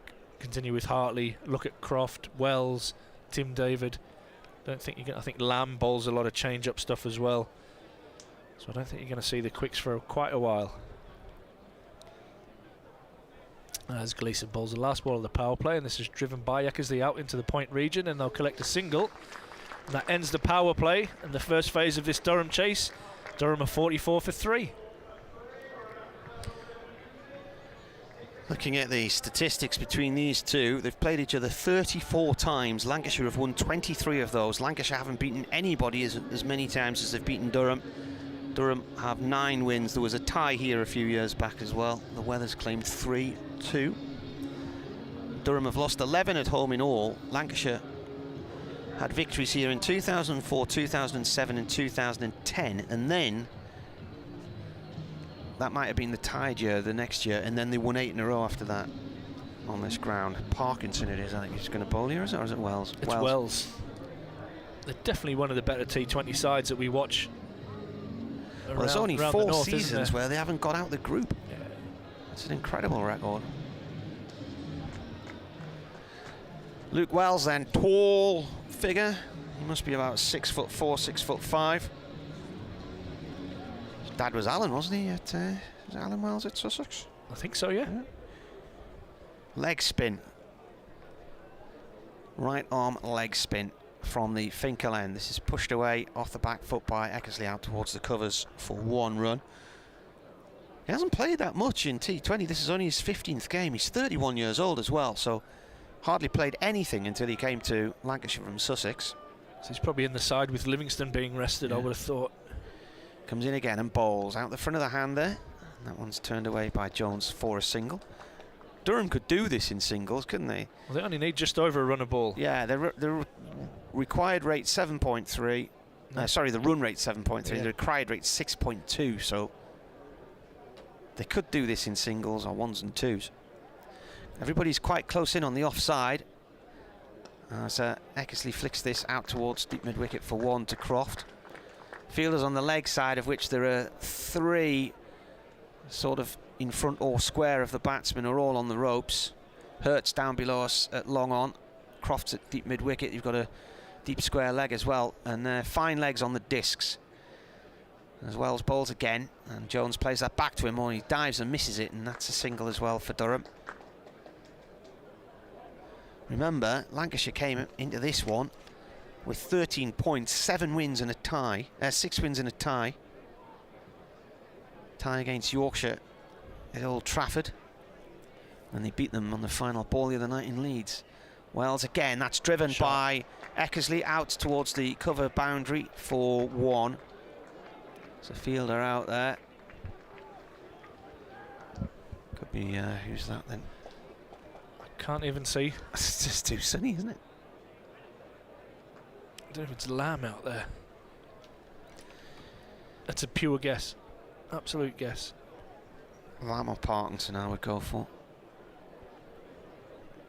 Wells in, bowls. It's a half tracker pulled by Jones. He might get this past Hurt. Hurt dives down and goes down heavily and stops it right at cow corner. And the throw back to the keeper bounces a few yards behind the target. Durham reach 50. They are 50 for 3 after 7 overs. Good batting there, 7 from that over, which is all they need. Risk-free batting. Hurt's done very well to prevent the boundary there. Getting around on the boundary, diving away to his right. This hard outfield, which is just starting without having much rain in the northeast or anywhere really. Starting to look, and Vic will kill me for saying this, probably a little bit patchy for the first time in a long time. But the square is absolutely rock hard, which you would expect. We're going to have Parkinson into the attack. This is where Durham need to identify which bowlers to take on and which ones just be happy to milk. I think Parkinson is the real threat here as he spins the ball. Leading white ball wicket taker for 2 or 3 years, isn't he? And Eckersley clips this one out into the space on the offside, and they settle for a single as Tim David does the fielding. Certainly he was the best white ball wicket taker in the country in 18 and 19. I presume he's probably continued on since then. Yeah, he's in a very successful. Manner. And the real danger man here tonight as he bowls. Jones slaps this one straight to cover, but thankfully it's bounced just after leaving the bat and it's no run. Slow leg spin from Parkinson. And he comes in the bowl and Jones is down the pitch and driving this one nicely out to long off for a single. Dane Villas is in the covers. He nearly copped it on the back of the head. Yeah, he just got the fright of his life there and suddenly was throwing himself towards the floor as the ball came over his head from way up at long off. It was perfect timing from you, that. And Parkinson runs into ball and he drags this one down a little bit and it's nudged out into the deep on the offside by Eckersley for another single. Good way of recognising Danny Lamb. He's got the white arm guards on. Okay. So there's something to help in this light. He's shielding his struggling as eyes much with as his left hand. He's staring right across towards the low sun and that floodlight behind Valentine's Health Club as well. He was calling for a taxi, one of the two. It's Parkinson. Bowls this one full and it's driven down the ground, this time by Jones. So it's moved nicely onto 34 from 25. And the score moves on to 55 for 3. This time VS aware of the throw coming in from long off, watches it all the way.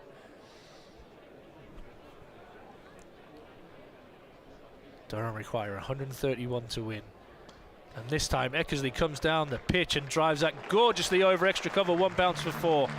Beautiful shot there from the Durham keeper batsman. Well, in red ball cricket he is just a batsman in this format, but he ends the 8th over with a glorious boundary. Moves the score on to 59 for 3, and he moves on to 15 from 12. Jones is on 34 from 26. How many overs? Gone 8. Yeah.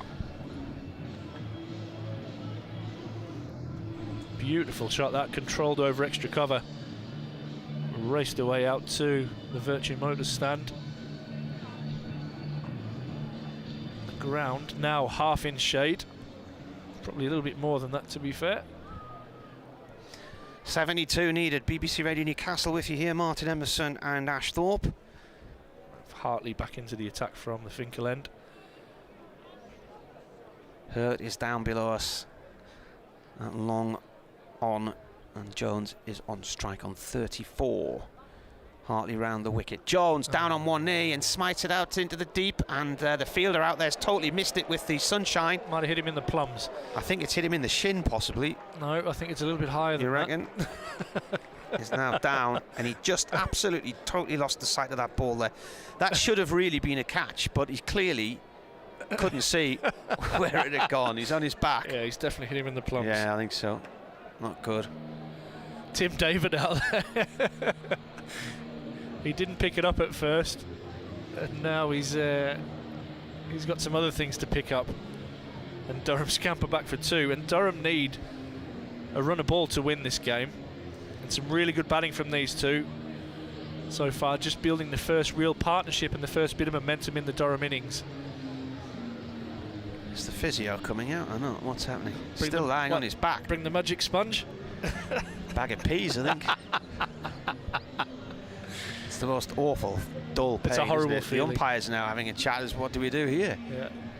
I spoke to my son last night when we just came back this morning, and he'd played cricket, and he went, "I did all right, Dad, but the worst thing is I caught one straight where you shouldn't have." He says I chopped one down off a cut shot, and it bounced back up and hit me. He says I'm lucky that I've still got them both. He's picked himself up. Yeah, it is Tim right. David, and he looks to be in a deal of discomfort, should we say. Yeah, he's just checking they're both there, rearranging a few things.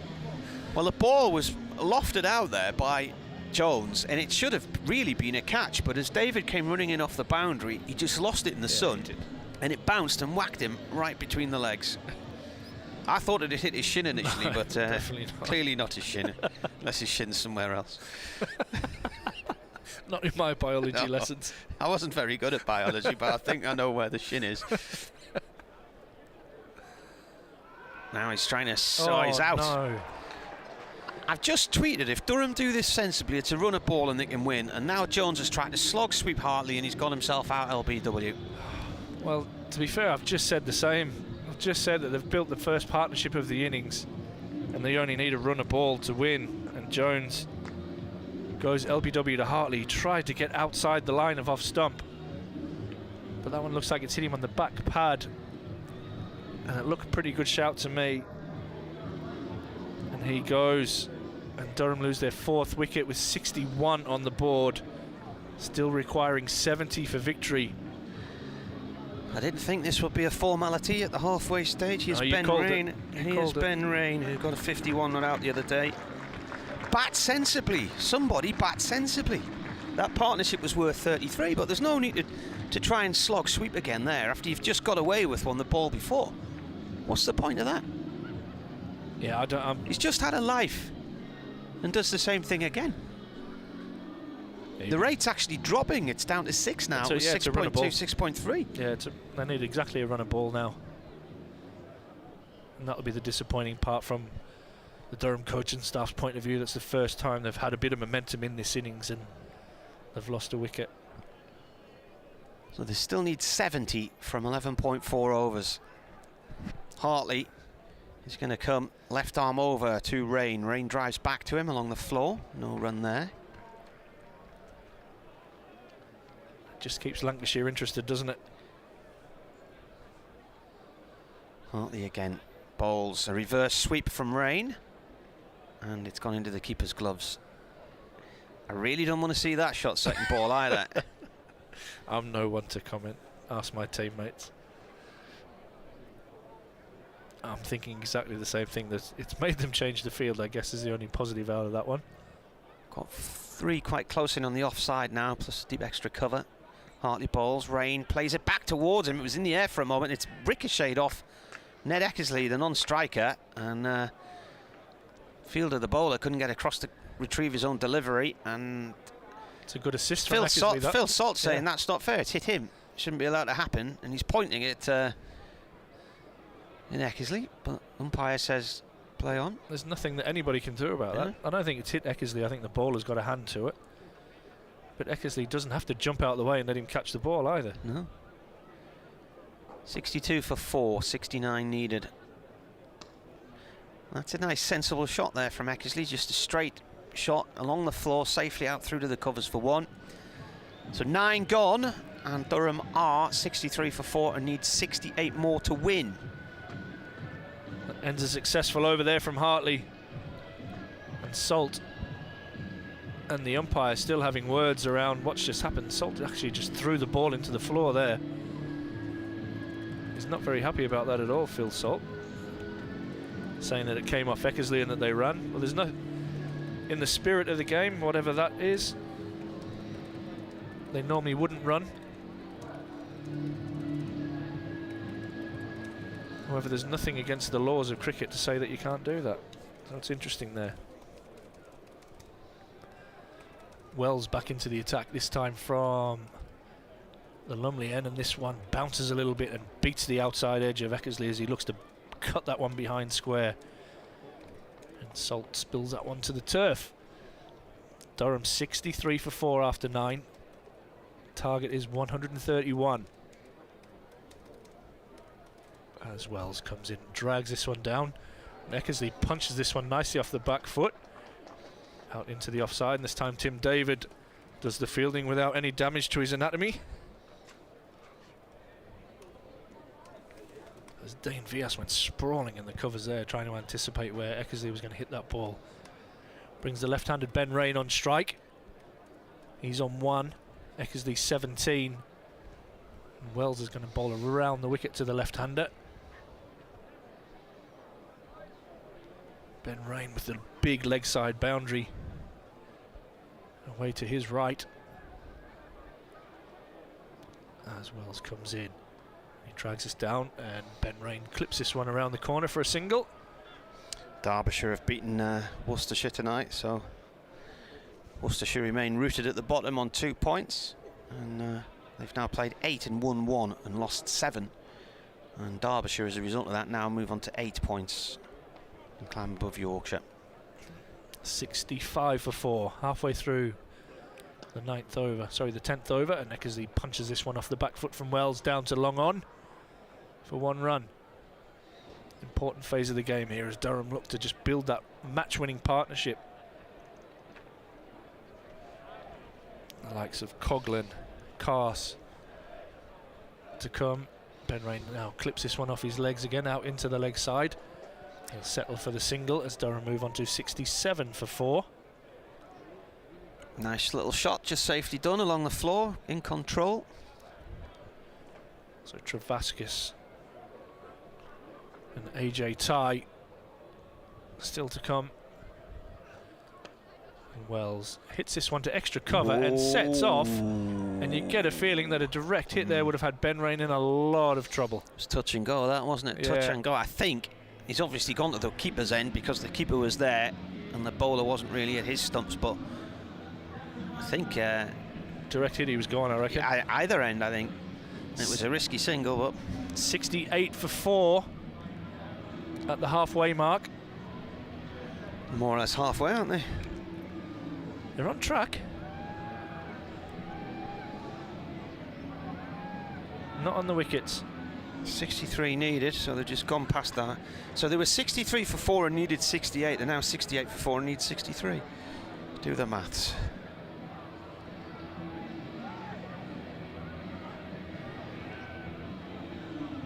.63 to win from 60 deliveries. He's going to have Parkinson back into the attack, this time from the Finkel end. He's just got through 1 over so far.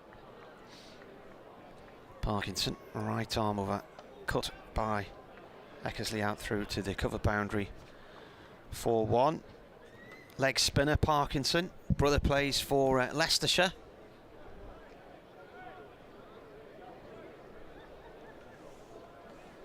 They're a talented pair, aren't they? I think Callum, the left arm spinner, isn't he, from Leicester? Yeah. In fact, are they the twins, aren't they? I'm not sure if I they're think twins. I think they're twins. Yeah. Callum's very competitive, isn't he? In he comes, and that's whipped away safely into the air, out towards deep mid-wicket for 1 by Rain. I'm pleased you saw it. Yeah, well, I did a piece on the Radio Leicester cricket show a few weeks ago, before Durham played Leicestershire here in was it the second week of the season, something like that. And he was one of the guests, Callum Parkinson, and again, this is pushed by Eckersley out through the covers. This is all it needs, just to run a ball, just steady away, sensible cricket. And I went through the Durham squad and how I thought, they'd played well last year. There was only really the one hiccup against Essex. They hammered Warwickshire, who went on to win the title. Yeah, and so I thought Durham would have a really good season this year. And this has gone down the leg side for a wide, taken by the keeper. And I put my head on the block and I said I thought Durham would be there or thereabouts. And I went through the,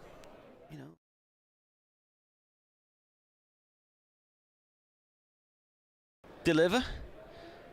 As Parkinson bowls, that's in the air, but it's safe. It lands inside the discs and rolls up to long on. 1 run for Rain. So 4 from this over, plus the wide, that's 5. Required rate is 6.2. They're currently going along at 6.8. And anyway, Callum Parkinson said, "Oh, we may as well not turn up then." So this is defended on off stump. Not ball. I like the response. They're from Cumbria as well, I think, aren't they, the pair of them? No, Bolton, I thought they were from. Oh, okay. It's over the back fence. Can they get back for 2? Should be able to here. Played it wide, long on. Eckersley gets 2 runs. Hurt comes in to collect it. And 11 overs gone. Durham need 56 more to win. They are 75 for 4 here on BBC Radio Newcastle. Any other game you would think Durham are absolutely home and hosed. Yeah. 6 wickets in hand, chasing 56 from 54 balls. I mean, I love Durham, but I've seen them throw away games from this position before. Well, it was in the second half of the innings where Lancashire fell away, wasn't it? Absolutely. Just need, again, going back to the words of Scott Borthwick, we need a couple of partnerships to win this game. See, Hartley round the wicket to Ben Rain, who tries to punch this one way through the offside, and it's a dot ball. He's bowling left arm around the wicket to Ben Rain from the Lumley end. Big boundary out on the leg side. It's protected by a long on. Ben Rain this time punches back to the ball. Eckersley again, not getting out of the way, but Hartley manages to prevent a single this time. 56 from 52. Ben Rain pulls this one away out into the leg side, where Tim David picks this one up a little bit better. And Ben Rain scampers back for a second with a good strong throw from Tim David, but unable to prevent the second. And Durham move on to 79 for 4. Sorry, 77 for 4. 54 from 51, and Ben Rain is unable to get this one away. Clatters into his pads for no run. Reminder, the county championship returns at the weekend, so Durham are here against Worcestershire. Ben Rain slug sweeps this one and is caught out on the leg side. No need for it. Gone for 7. By Stephen Croft, who does about 10 commando rolls on the floor. But Ben Rain swiping away, and Durham lose their 5th wicket and a 77 for 5. Ben Rain goes for 7 from 12. And every time you think Durham are just easing in front of the game, they lose another wicket. 54 needed. Coghlan, can he do something here? Can he run the singles, run the twos with Eckersley? I just cannot understand the slog sweep here. It's got Jones out, it's got Rain out. Jones was in no trouble at all, had a scare and still did it again. And then when Clark was bowled first ball with Bedingham trying to attack a Yorker from Gleeson, Robinson lost his off stump, his leg stump to Gleeson. Attacking shots when just common sense is needed here. Yeah, not great batting there from Ben Rain. You'd be disappointed with that. It's a long boundary to hit a 6 out there, although it is with the wind. Well, the wind's dipped a bit, hasn't it? That's the other thing. Well, that is the tempter, though, isn't it? And Coghlan nearly chips that one back to the bowler first ball. Didn't quite carry off the back foot. Was lucky it was right off the toe of the bat. That ends an excellent over from Hartley. And after 12 overs, Durham is 77 for 5. And Lancashire just creeping their way back into this game. Well, you take Phil Salt's 23 out of the equation at the top of the innings for Lancashire. Keaton Jennings went for 3, Villas for 12, David for 6, Wells for 3, Lamb for 3, Hartley for 3, Hurt for 7. Parkinson got a duck at the end, and then obviously that 55 from Croft, the major difference there. And Durham's innings is mirroring theirs, really.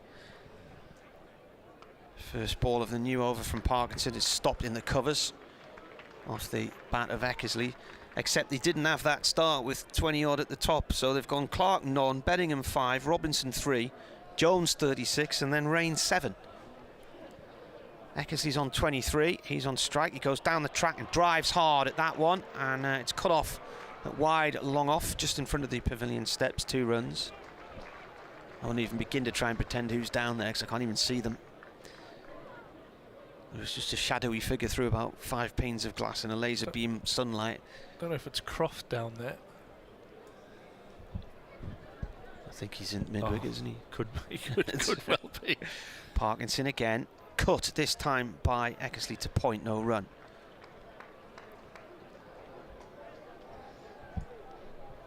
Just had a message from John Windows there. It's number 20 down there. Is Josh Bohannon as a substitute fielder. In comes Parkinson again and cut out into the covers. He sends the man at short extra cover the wrong way. Bohannon comes in to collect. Just the 1 run here, that's all they need. Coghlan's edging up to try and get a second, but he's sent back. Yeah, John Windows telling me that Mike Jones and Hartley are very, very good friends. And Hartley obviously picked up the wicket of Jones earlier, which I'm sure will have delighted him. But it's nice to have some of the Durham staff listening to us here. John Windows, who runs Durham's academy, as Parkinson bowls. This is pushed out into the covers. No run there by Coghlan. Yeah, he's a top man, John, responsible for a lot of good cricketers coming through that system. Taking over from Jeff Cook. Yeah. Parkinson again bowls. Coghlan drives down the field, uses his feet well. 4 runs. Gorgeous Straight shot, nice shot. Not a slog sleep, playing through the line of the ball, playing with the ball. A boundary at the end of the over. Yeah, top shot from Coghlan there, using his feet, getting to the pitch and hitting Parkinson back over his head. And just giving Durham a little bit of momentum out of that over. We talked about the first ball and the last ball of overs, didn't we? 47 to win from 7. 47 from 42. 6.7 needed now. It's climbed slightly, but still doable. Yeah, it's more than doable, and if Durham hadn't lost those 5 wickets, you would say they were cruising home to victory with the run rate. But they have lost them, so they're not. The run rate's still under control, but those 5 wickets are absolutely vital at this stage, and Wells is going to come back into the attack. So Lancashire trying to snuff Durham out with spin here. Eckersley is on strike, and Wells comes into bowl, and Eckersley pushes this one out into the offside, and they'll look to come back for 2. Tim David rifles the throw back in, but Eckersley is home. And this is where, and you mentioned it earlier with Coughlan's running between the wickets, this is where the game could change for Durham. But they don't need to go for all the big shots here, and they can win this game with 1s and 2s. I mean, the scoreboard's telling you that with the run rate required. But once you get into the habit of losing, it's very, very difficult to break that. And Wells is in, and this is cut away nicely from Eckersley, and I think it's going to be another 2. And it is, as David does the mopping up out in front of the old scoreboard. Eckersley playing very nicely here. Not that you want to say that too loudly with what we've mentioned so far, but he moves on to 30 from 27. Durham on to 88 for 5. And Smartly just taking a little breather in between balls. And he hits this hard into the gap out on the leg side. This will be another at least 2. And it's nicely fielded out there. Combining there. And again, we'll just have to say by the Lancashire fielders because we really don't have a clue who's working out there. They're in another post. I think Hurt's one of them. Yeah, Hurt out at deep long on. Yeah. And then I really couldn't tell you who's at mid-wicket. I'm looking through 2 panes of windows, fingerprints into the sun. Bacon fat. As Wells comes in and Eckersley down the wicket, but this is no run. It is Croft. Croft down there, is it? He's getting around, isn't he? I think he is. We've called him for every bit of fielding so far.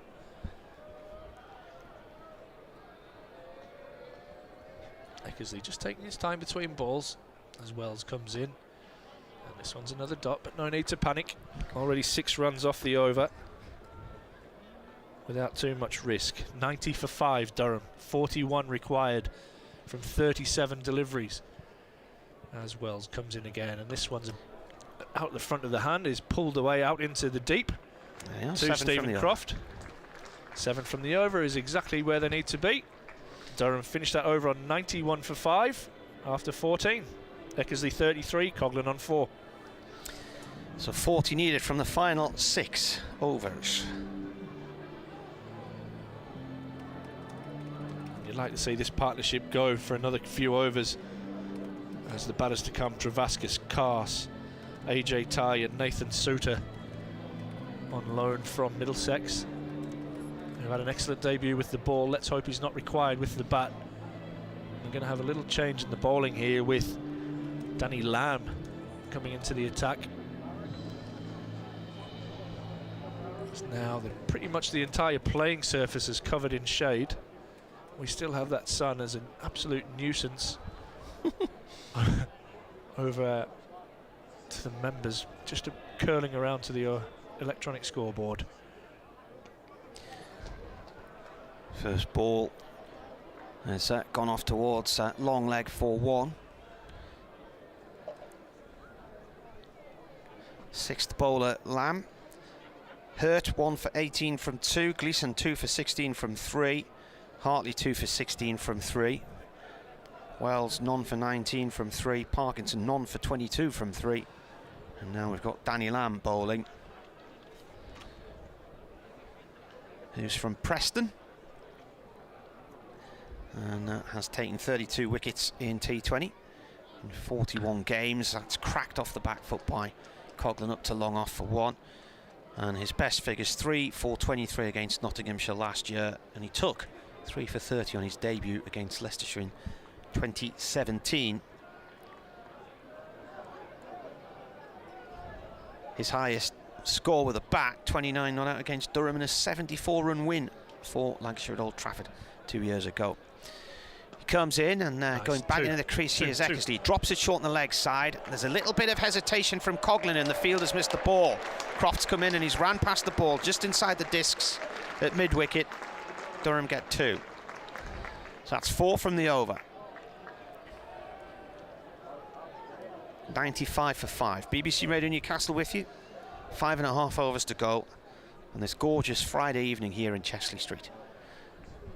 Lamb comes in, right arm over, and cut down a third man on the disc, and it's bounced off him. They should get another one here. No. They think about it and then hesitate, and then the situation's recovered. Just the 1 run. And that's something there. Parkinson, Scott Borthwick mentioned it earlier, there's nowhere to hide in T20 cricket. If he wants to potentially go on to play, I mean, I know he made his debut this week, but he's fielding and he's batting and not really up to international standard, and he'll need to work at that. Well, I don't think he was expecting to play he was for England, was he? Setting the barbie up. Yeah. Coghlan with a straight drive back past the bowler, 1 run.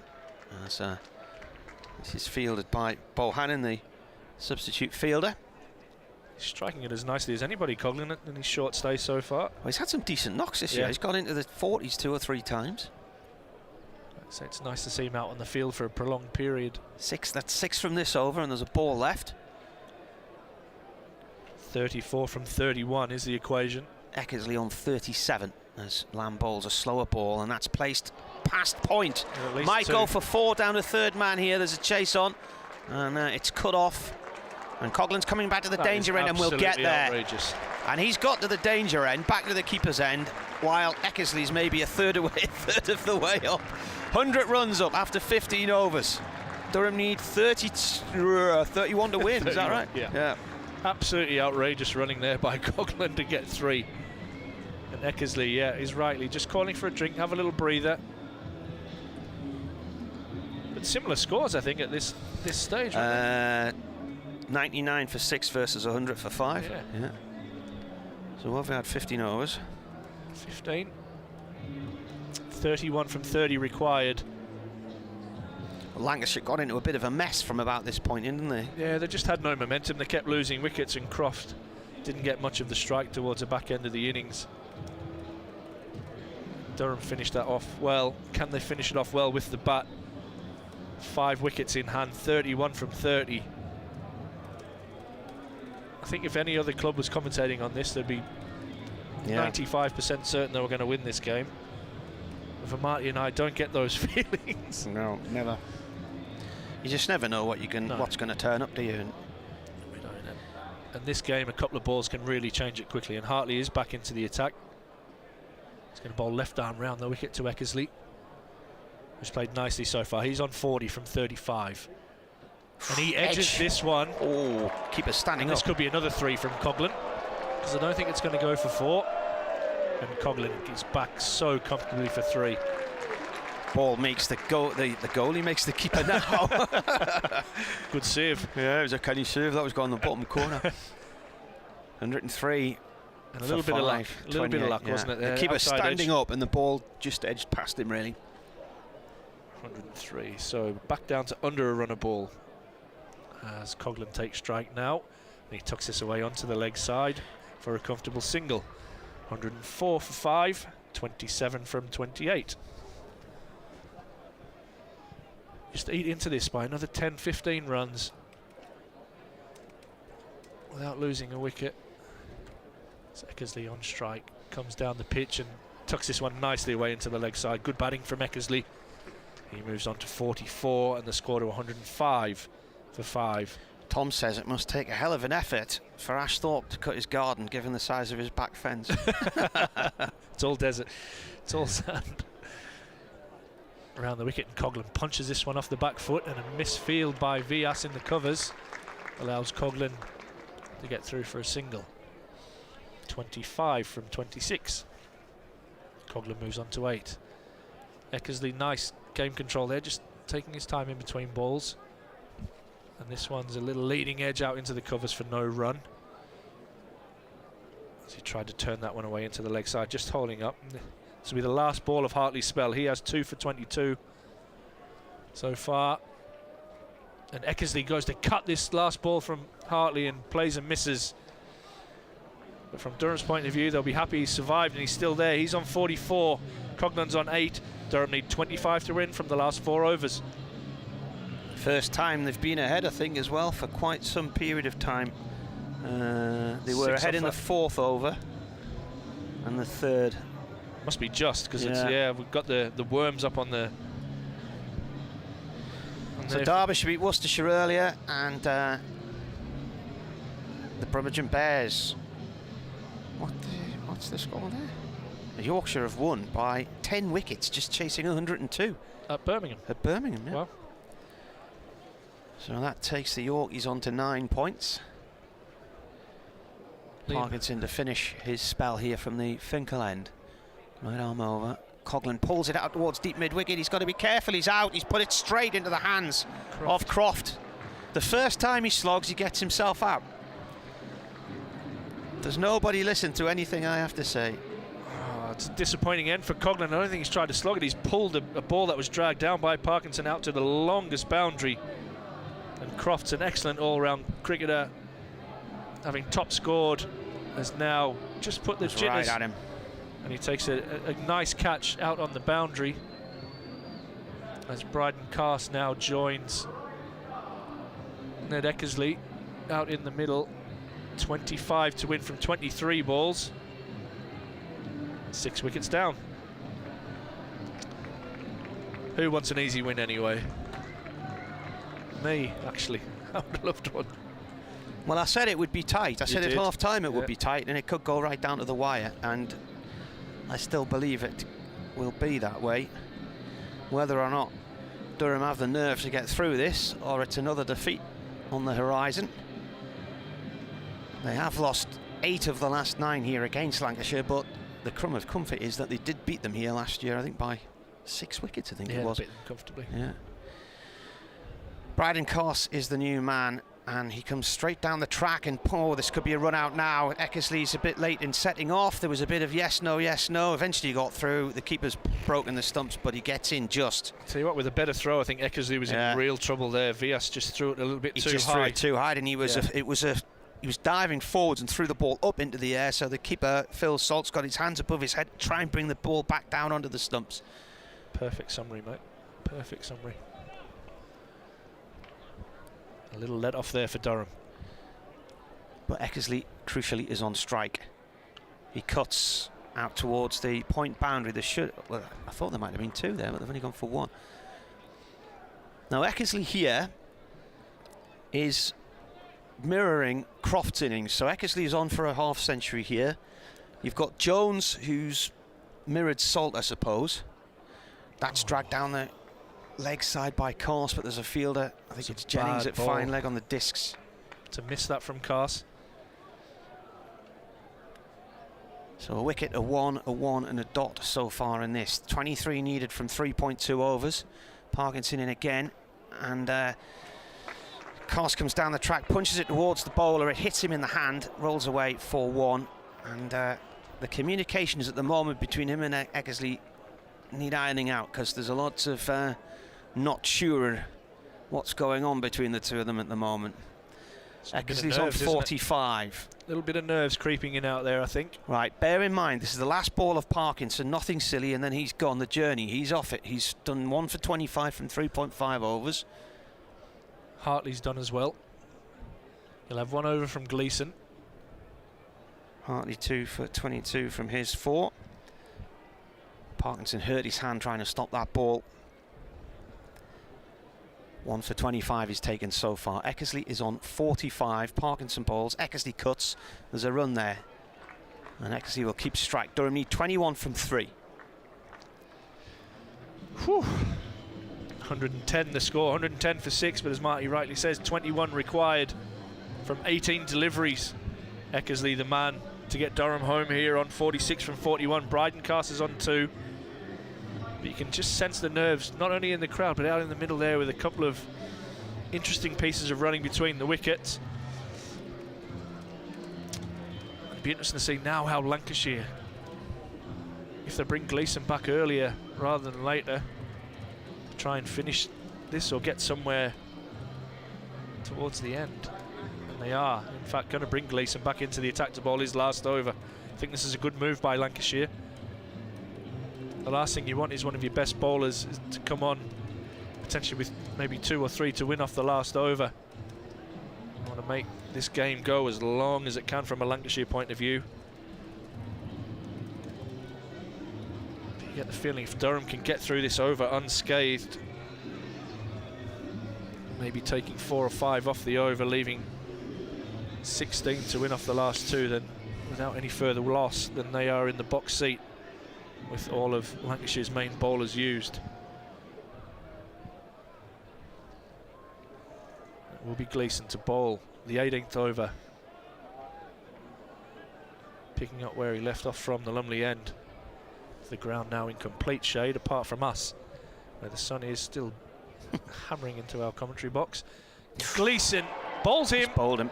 Eckersley backs away, and Gleeson takes a huge wicket of Eckersley as it clips the leg stump again from Gleeson. And Durham are 110 for 6, still needing 21 to win. And Gleeson's had a huge impact on this game with the ball, taking 2 wickets up front, and now getting rid of Eckersley, all in similar fashion, hitting the leg stump. And we have Captain Liam Travaskis coming to the crease now,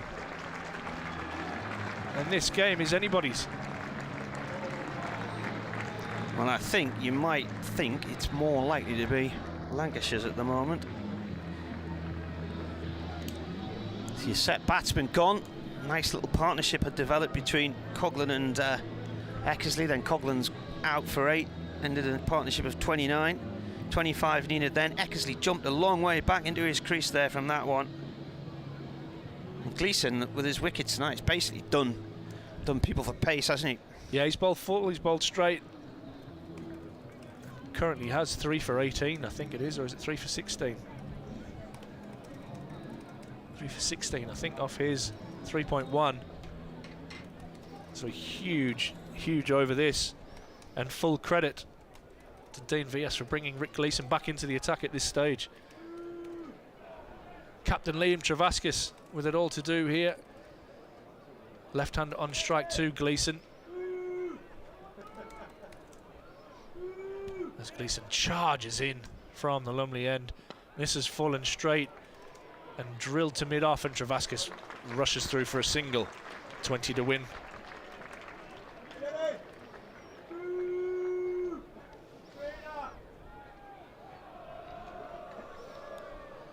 It's Keaton Jennings just down in front of us. Sat here, the shout now. Yeah.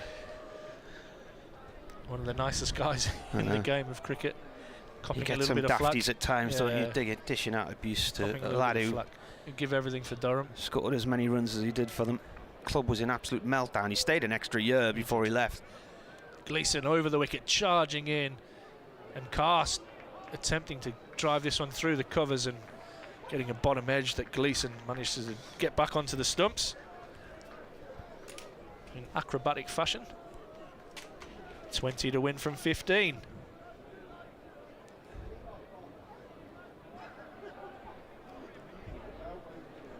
Probably the most the crowd have been into the game at the moment. Right on the line here.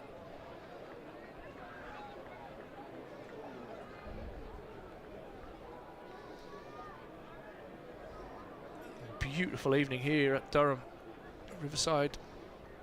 Gleeson into bowl, and this one's knocked Carsters off stump this time, and Rick Gleeson is having the night of his life. Bowling full, bowling straight. Durham 111 for 8. Cast this time is the man to go.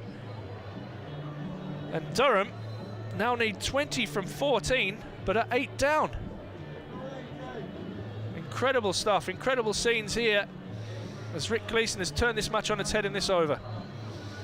Well, he got early wickets, didn't he, with Beddingham for 5 and Robinson for 3. Durham never got going here tonight. None, 5, 3, the first 3 wickets to fall.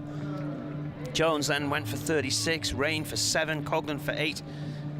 And just like the Lancashire innings, there was only 55 from Croft, 23 from Salt, and a 12 from Villas, and that was it for double figures. There's a lot of symmetry there, isn't there? Yeah. But Rick Gleeson is the man, ball in hand, adrenaline pumping. He has 4 for 17. With 2 balls remaining in his spell and in this over. Can Durham get through this? AJ Ty, the new man at the crease. It's Gleeson charging in. This one's full and straight, and AJ Ty pushes this one down the ground and times it quite nicely. And a bit of a misfield, and Travaskis scrambles back for 2. So 2 important runs. AJ Ty off the mark. AJ Ty more than capable of hitting boundaries. Durham need 18 to win from 13 balls. Was it 19 when Cast was out, was it? Sorry? 19 to win when Cast was out? 20. 20.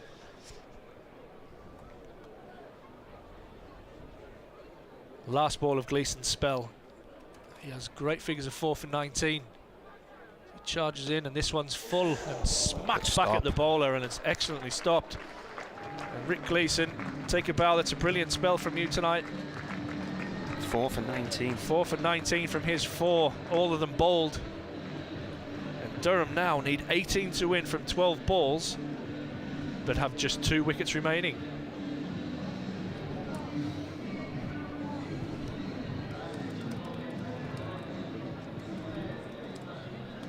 Liam Hurt is back into the attack now. Started off the Durham innings with an absolute ripper first ball, knocking Clark's off stump out of the ground. A little bit of swing. Oh, wow.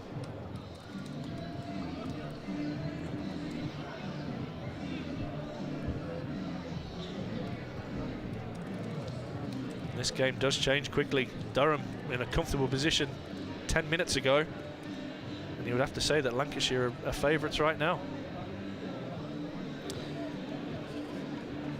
Well, Lancashire looking to chalk up their 24th.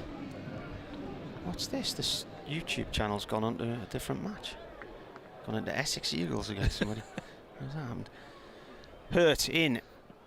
Pulled out into deep mid-wicket by Travaskis. There's a man out there, he'll just get the one run. I never saw anybody out there, he was behind the window frame. Andrew Flint, well, Andrew Flintoff's got the best bowling for Lancashire against Durham. He took 4 for 12 here in 2009. That was a Lancashire record until Mitchell McClenaghan took 5 for 29 against Notts in July 2014. Carl Hooper took 4 for 18 at Old Trafford in the first meeting between the sides in 2003, and Gleeson 4 for 19. You were one of them? I think so.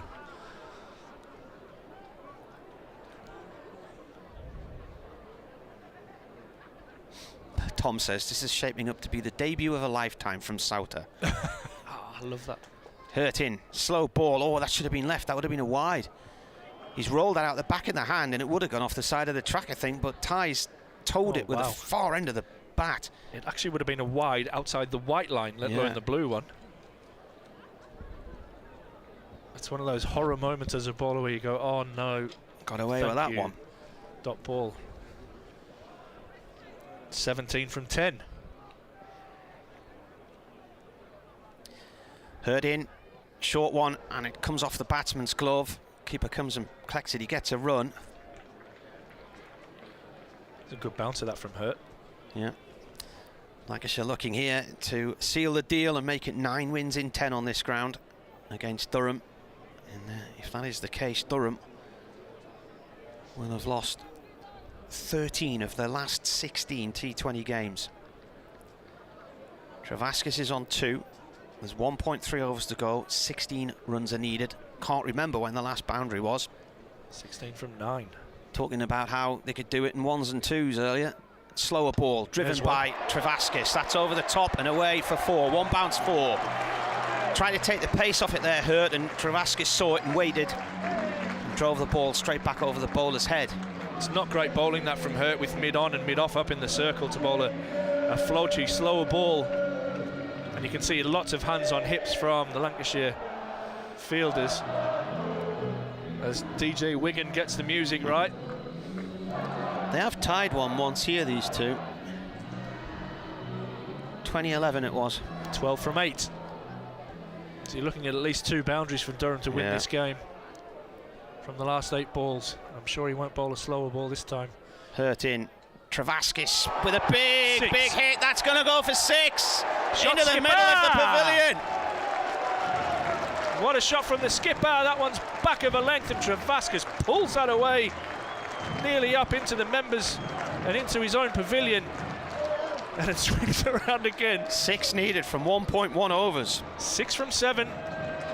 That's a great shot from the skipper. Probably read the length there, knowing he wasn't going to go slow and full again. Sat back and absolutely smoked that one over the mid-wicket boundary for a huge 6. And it's the hope that kills you, Durham, isn't it? 7 balls left. 6 needed to win. Travaskis flicks this one out through towards long on 4-1. 5 needed from the final over.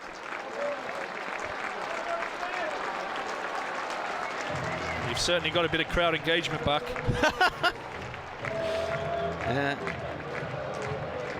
So that went for 13 runs, that over. Hurts finished his night and he 1 for 31 from 3 overs.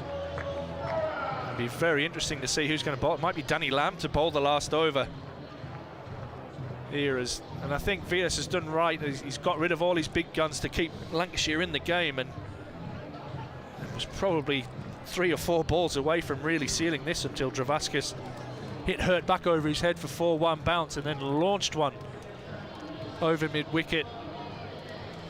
He said they needed at least another 2 boundaries.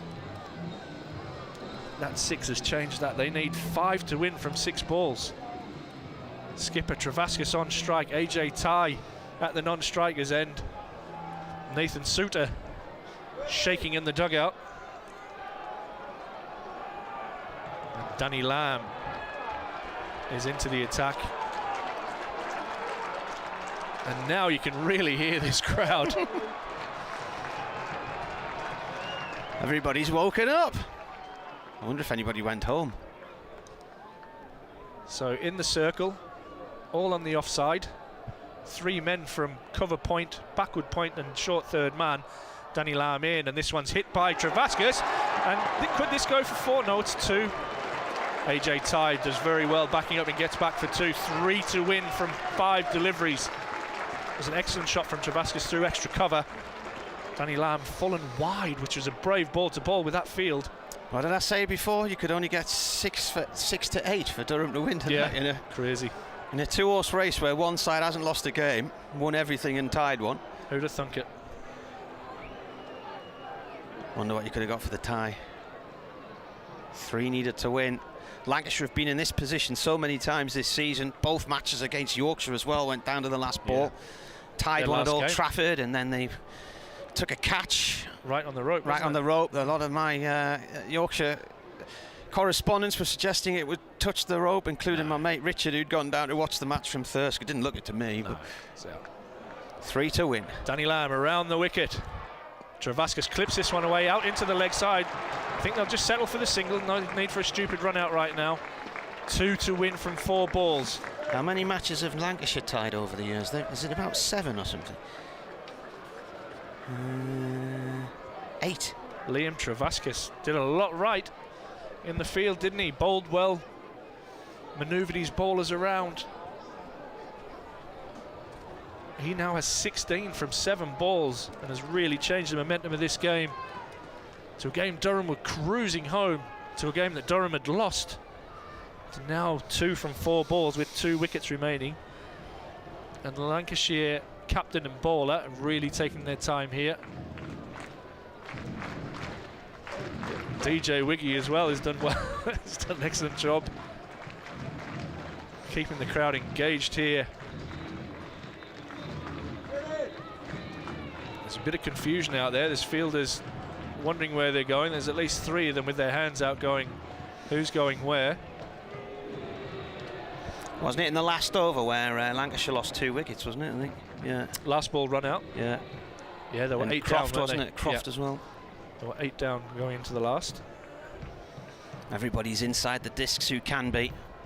They're crowding the bat now So for brave, tie. so they've got 5. Got a long on, a deep 6 in the mid-wicket, circle. and a deep square leg. AJ Ty, the man on strike who bowled brilliantly earlier. Danny Lamb over the wicket trying to hide the ball. AJ Ty gets the bottom edge, and that'll be enough, I think. He will come back for the second, and Durham get home over, well, more than favourites Lancashire in this game. They never make it easy for us, Marty. The game was done, the game was lost, and now the game is over with Durham taking the points tonight from an absolute thriller here at the Riverside. Sometimes the low-scoring games are the best ones. Chasing just 131 for victory. Durham take One it with deep. 3 balls One to with spare. 3 balls to spare by 2 wickets in an excellent game. And the crowd are going to go, well, the majority of the crowd are going to go home very, very happy. And I'll be glad to hear the Bleeding Racers belted out rather than the Lancashire team song, which is a stinker, to be fair. That brave over there from Liam Travascus with the 13 runs, the 6 and the 4. That was the over. Yeah. The 19th over is Because the at one. that point, they needed 18 to win, and when that over began, and by the end of it, they needed 5, and they've won with 3 balls to spare. Absolutely crucial, that double blow, wasn't it, from Travascus? The ball over the bowler's head, and then reading the length and absolutely clearing the boundary over towards the pavilion as the ground staff now come out to cover the surface, ready for Sunday's championship game. But it's the Durham who take the points here tonight in an upset win over table-topping Lancashire. by 2 wickets. Well, what a night of drama. Danny Lamb, 1.3 overs, and he's gone for 14 runs in the end, none for 14. Parkinson 1 for 26 from 4. Hurt 1 for 31 from 3. Gleeson really kept Lancashire in it all the way throughout, 4 for 19. Some excellent bowling from him. He bowled every victim as well in his 4 overs. Hartley 2 for 22 from 4. Did quite a good job as well. And the other bowler was Wells, none for 19 from 3. So Durham, after losing so many games recently, they beat Leicestershire in the opening match, then they lost away at Northampton, away in Birmingham, came back here and beat Worcestershire, but then it's been a bit of a sorry week since then, since defeats against Northampton and Birmingham here. And now the team who were flying have had their wings clipped. Ooh. And Durham have pulled off quite a win against Lancashire in a low-scoring epic, the ultimate low-scoring epic. 130 plays 131 and 18 wickets in the process. There you go. We'll bid you farewell on that note. A reminder, there'll be a reaction to this in the breakfast show in the morning on BBC Radio Newcastle and BBC Radio Tees. And of course, Sunday morning I'll be back here, be on air at 11:15. I think Frank Watson's coming up from BBC Hereford and Worcester as well. It's the resumption of the county championship, Durham against Worcestershire. 4 days of cricket, hopefully. The weather should be okay, fingers crossed. And the red ball returns, and it'll be interesting to see how sides react after 2 and a bit weeks of white ball mayhem. daftness. Right. We'll leave it there. We bid you good night.